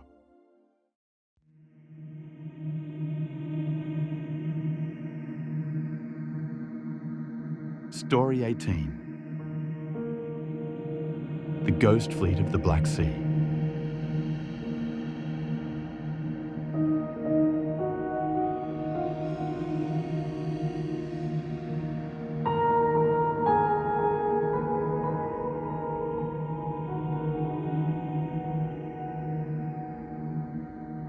Not all shipwrecks wash ashore. Some remain right where they fell, preserved not by chance, but by the very forces that should have destroyed them. Because in one place, beneath a sea with no breath, time has stopped. Our journey now takes us eastward, to the ancient crossroads of Europe and Asia, to a sea bordered by myth, empire, and blood. A place where wrecks don't rot, they linger. This is the Black Sea. And lying silently beneath its surface is one of archaeology's most unsettling discoveries: a ghost fleet. Not of pirates or legend, but of ships that should not exist. The Black Sea is unlike any other body of water on Earth. Landlocked between Eastern Europe and Western Asia, it is a strange and isolated sea, nearly cut off from the world's oceans. Rivers such as the Danube, Dniester, and Dnieper pour fresh water into it. Yet deep below, there is almost no oxygen. The reason is as eerie as it is scientific. The Black Sea is stratified, meaning it has layers that do not mix. The upper layers, where fish swim and sunlight reaches, are relatively normal. But deeper down lies an alien world, dark, still, and suffocating. Below roughly 150 meters, the sea becomes anoxic. No oxygen, no decay, no marine life, just stillness. It's this absence of life that turns the Black Sea into a natural time capsule. What this means is that anything that sinks below that threshold does not rot away. Wood doesn't decompose. Ropes don't unravel. Even human remains, if sealed in the right conditions, can persist for centuries. This made the Black Sea a holy grail for underwater archaeologists. For years, they suspected that beneath its surface might lie preserved wrecks of ships that had sailed when the world was young, perhaps even before written history. But it wasn't until modern deep-sea technology came into play that the true scope of the mystery was revealed. In 2017, an ambitious project called the Black Sea Maritime Archaeology Project, or MAP, launched a series of expeditions to survey the seafloor. What they found stunned even the most skeptical researchers. Dozens of ancient shipwrecks scattered across the seafloor like forgotten dreams. Some from the Byzantine era, some from the Roman Empire, others dating back over 2,000 years, intact. Their masts still stood. Their oars still reached outward. Their hulls, carved with the curves of forgotten craftsmanship, remained sealed against the silt. These were not the skeletons of ships. They were ghosts in perfect form. One ship, dated to around 400 BCE, lay preserved in such remarkable detail that its design was unlike anything in known naval records. It bore characteristics of Greek merchant vessels, yet featured elements never seen before. A hybrid of styles, a contradiction in timber and sail. Another ship from the medieval era seemed almost ceremonial. A figurehead, its features worn but visible, stared out across the seafloor, its expression unreadable. There was no known record of such a vessel ever being used for trade or war in this region. And yet it lay there, its purpose lost to time. This is what makes the Black Sea Ghost Fleet so chilling. These are not just wrecks, they are anomalies. Some of them do not match any known ship design. Others appear centuries older than the cargo they were carrying. And still others are grouped in ways that suggest coordinated travel, despite there being no known record of a fleet operating in that area at that time. Who were these sailors? Where were they going? And why did their ships never return? There are theories, of course. The mainstream view is that these ships reflect the evolution of trade routes through the Black Sea corridor, a pathway connecting the Aegean, Anatolia, and the Eurasian steppe. As empires rose and fell, goods and people flowed through this basin. But even this explanation leaves gaps, because some of the ships don't seem to fit those routes. Their designs echo cultures from the Mediterranean, yes, but also hints of the East. Crossbeams not typical of Greek or Roman ships. Reinforced bows that resemble designs used in early Chinese river junks. One ship, in particular, bore rigging techniques that suggest knowledge of sail tension and weight distribution that wouldn't be formally documented until centuries later. So the question becomes, were these ships the prototypes of long-lost innovations? Or did they come from places history no longer remembers? A few researchers have speculated that the Black Sea, long assumed to be a crossroads, may have also been a dead end, a place where those who didn't belong disappeared. The preservation of the wrecks adds to the haunting effect. These ships are not skeletal remains picked clean by time. They look ready to sail again. Ropes still tied, cargo still packed, helms still turned in defiance. It's almost as if whatever ended their voyage did so suddenly. And that brings us to one of the most disturbing theories. The clustered layout of some of the wrecks suggests that they sank together, not scattered over centuries, but in a single catastrophic event. There are no signs of battle, no fire, no scuttling. Some lie upright, others gently listing to one side.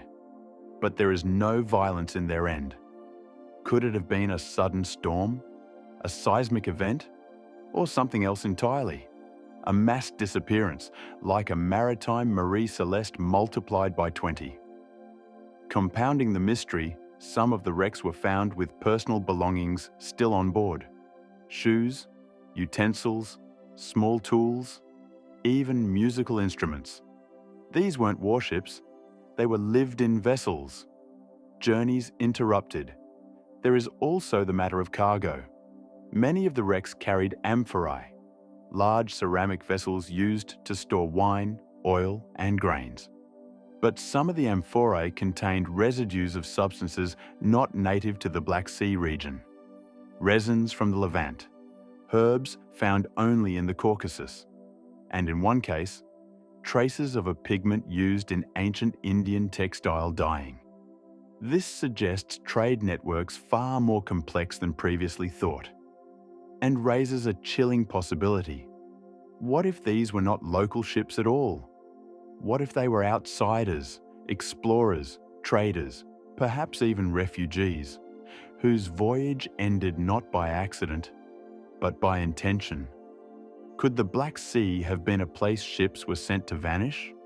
Or worse, a place from which no one was meant to return? Such questions border on the conspiratorial. But the evidence beneath the waves doesn't go away. If anything, it grows more puzzling. During a later expedition, researchers discovered a ship unlike any other. It was older, much older, possibly predating the classical age. But what made it truly unsettling wasn't its age. It was the way it was built. Its planks were joined with a technique no longer in use. Not nailed, not pegged, but stitched. Thin threads of sinew, still intact in the anoxic depths, held the vessel together like tendons. This kind of shipbuilding was known in certain prehistoric coastal communities, but never thought to have reached this region. Its discovery challenges everything we thought we knew about who sailed the Black Sea and when. It's as if history left the script and something else took over. There are, of course, fringe theories. Some believe the Black Sea is home to a dead fleet, a kind of maritime graveyard where ships drawn off course by currents or miscalculations found themselves trapped in stillness. Others believe the sea hides ruins from a sunken culture, one lost when the freshwater lake that once occupied the region was flooded by the Mediterranean, possibly creating the origin of the flood myths that permeate so many ancient traditions. And if those myths have any truth, then perhaps the ghost fleet is not merely the residue of trade. Perhaps it is a grave marker, a reminder of what was lost when the waters rose. Today, the wrecks lie untouched, protected by international agreements and the very silence that preserved them. But they are not forgotten.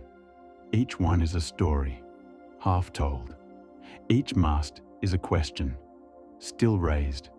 Each ship a ghost, not of death, but of erasure. Because the most haunting thing about the Black Sea Ghost Fleet isn't that the ships are still there. It's that we don't know why. And in the cold stillness of those oxygenless depths, maybe they're still waiting to be remembered.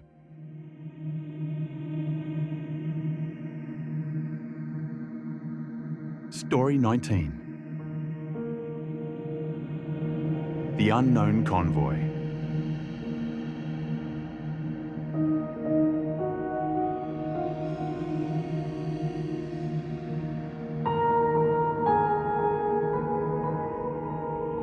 From the silent depths of the Black Sea, where forgotten ships lie preserved in an eerie stillness, we now drift westward into warmer waters, yet no less mysterious. Here, in the heart of the North Atlantic, sprawls a region both feared and misunderstood.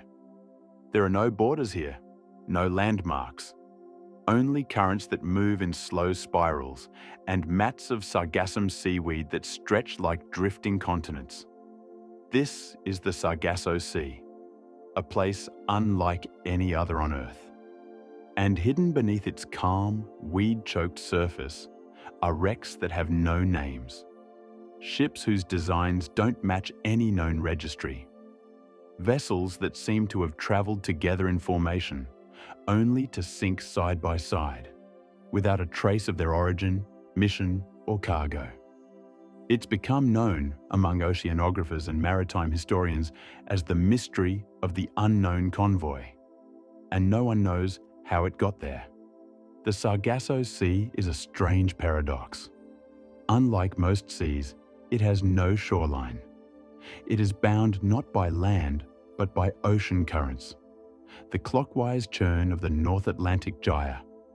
It sits east of the Bahamas and west of the Azores, a massive blue vortex surrounded by the Gulf Stream, the Canary Current, the North Atlantic Current, and the North Equatorial Current. Inside its boundaries, the water is unusually still, windless, often eerily calm. But it isn't empty. Its surface is strewn with sargassum, a free-floating brown seaweed that forms thick carpets across the water. Beneath these floating jungles, life thrives. Shrimp, fish, crabs, and eels nest in the drifting mats.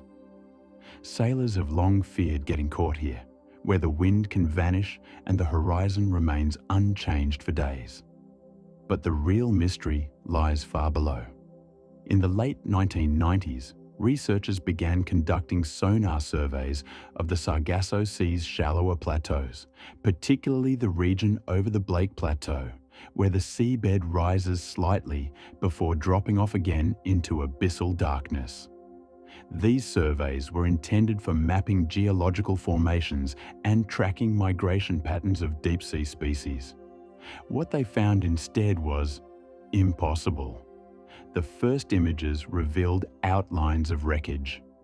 Not unusual in itself, the Sargasso Sea is littered with the ruins of centuries. But this cluster of wrecks caught attention for one key reason.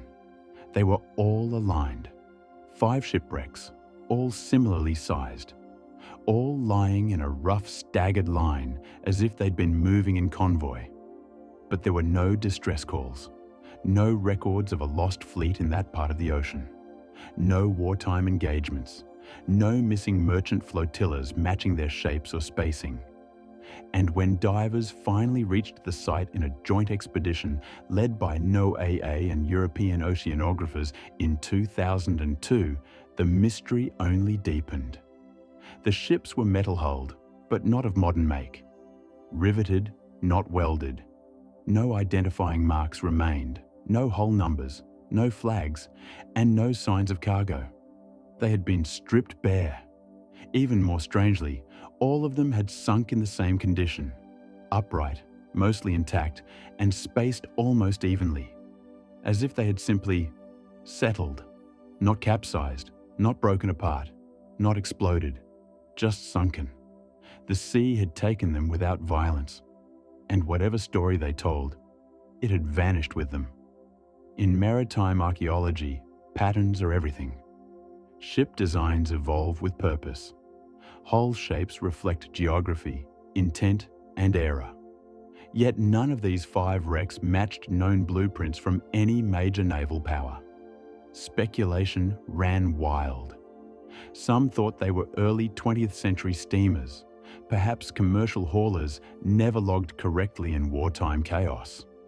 Others suggested they were experimental vessels, prototypes for a design that never entered full production. The idea was plausible, until someone pointed out a chilling detail. All 5 ships had identical structural anomalies. Their engine rooms were oversized, their cargo holds underdeveloped, and in the aft section of each vessel, researchers found reinforced compartments with no apparent function. Too small for cargo, too shielded for sleeping quarters, too secret. One theory emerged that would refuse to die, that the ships were part of a classified military operation, one never acknowledged, even in declassified records. Perhaps an early Cold War experiment, a mobile base of operations designed for a specific kind of mission. But if that was true, why were they abandoned? Why were they forgotten? And why here, in the quiet spiral of the Sargasso Sea? The deeper divers went, the stranger the details became. The ships were linked by more than formation. They shared design oddities, unusual bulkheads, doubled hull layers, and internal structures that didn't align with standard naval logic. And most unsettling of all, no human remains were ever found. Not a single bone, not a single shoe, not even personal effects. It was as if the ships had never been manned at all, or had been cleared with surgical precision. In 2004, the expedition returned with deep-tow sonar and remotely operated vehicles. The goal was to map the seabed around the convoy in extreme detail. They found something else instead. Roughly 300 meters northeast of the lead ship, the sonar detected a depression in the seafloor, a large, symmetrical shape half buried under silt and marine snow.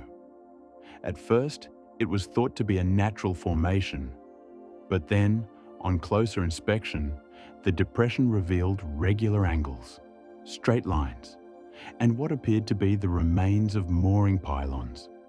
Something had been anchored there, but whatever it was gone.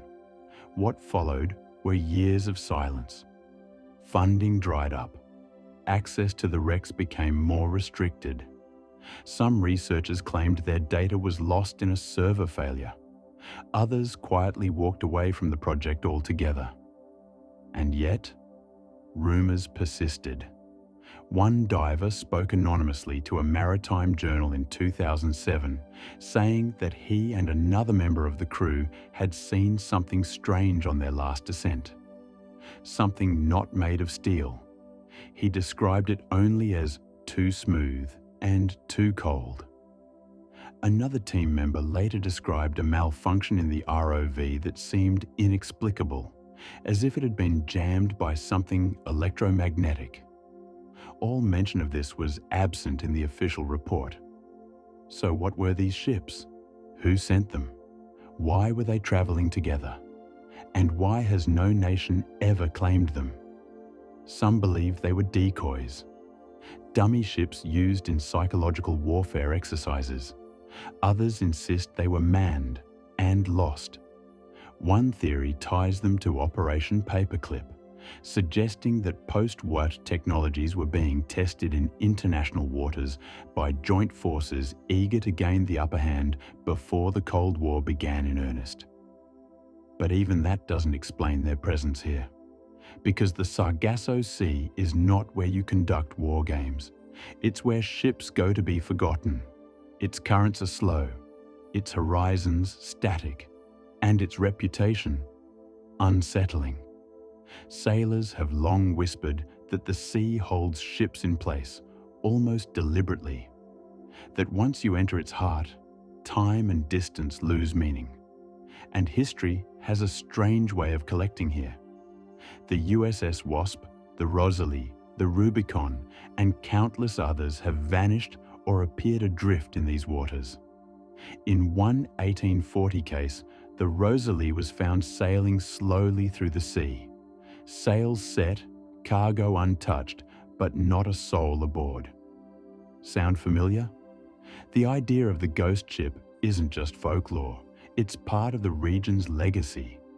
So when a formation of unknown wrecks is found resting silently beneath the Sargassum, all intact, all empty, all erased from the record, it raises a chilling possibility that something about this place doesn't just attract mystery, it creates it. Even now, satellite scans show the wrecks remain in place, covered in coral and barnacles, but not disturbed. They sit like tombstones, or warnings. Every few years, a private expedition seeks permission to revisit the site. Most are denied. Some proceed quietly. None return with new data. And so the unknown convoy remains, sunken not just beneath the waves, but beneath layers of secrecy, coincidence, and silence. There are no survivors, no manifest, no closure, only 5 ships, still upright, still aligned, still nameless, still waiting, and in the quiet eye of the Sargasso Sea, where the water turns glassy and the sky never changes. Some say you can still feel them, not as wrecks, but as something watching, because some stories sink quietly, and others are buried for a reason. The sea has always kept its secrets well. Some rest in shattered hulls at the bottom of the ocean. Others drift silently through time, untethered from name or memory. What we've uncovered today are just fragments, glimpses of vessels that never belonged, ships that vanished without a trace, and stories that defy everything we know about navigation, history, even reality. Each wreck is a question without an answer. Each survivalist vessel, a whisper from the deep. But for every ship we find, there are countless more still waiting, buried beneath silt, trapped beneath ice, or sailing quietly through legend. If this journey into the unknown stirred your curiosity, subscribe and explore the rest of our archive. There are many more mysteries still to come. And until our next voyage, stay curious and stay safe. The ocean never forgets. It just waits.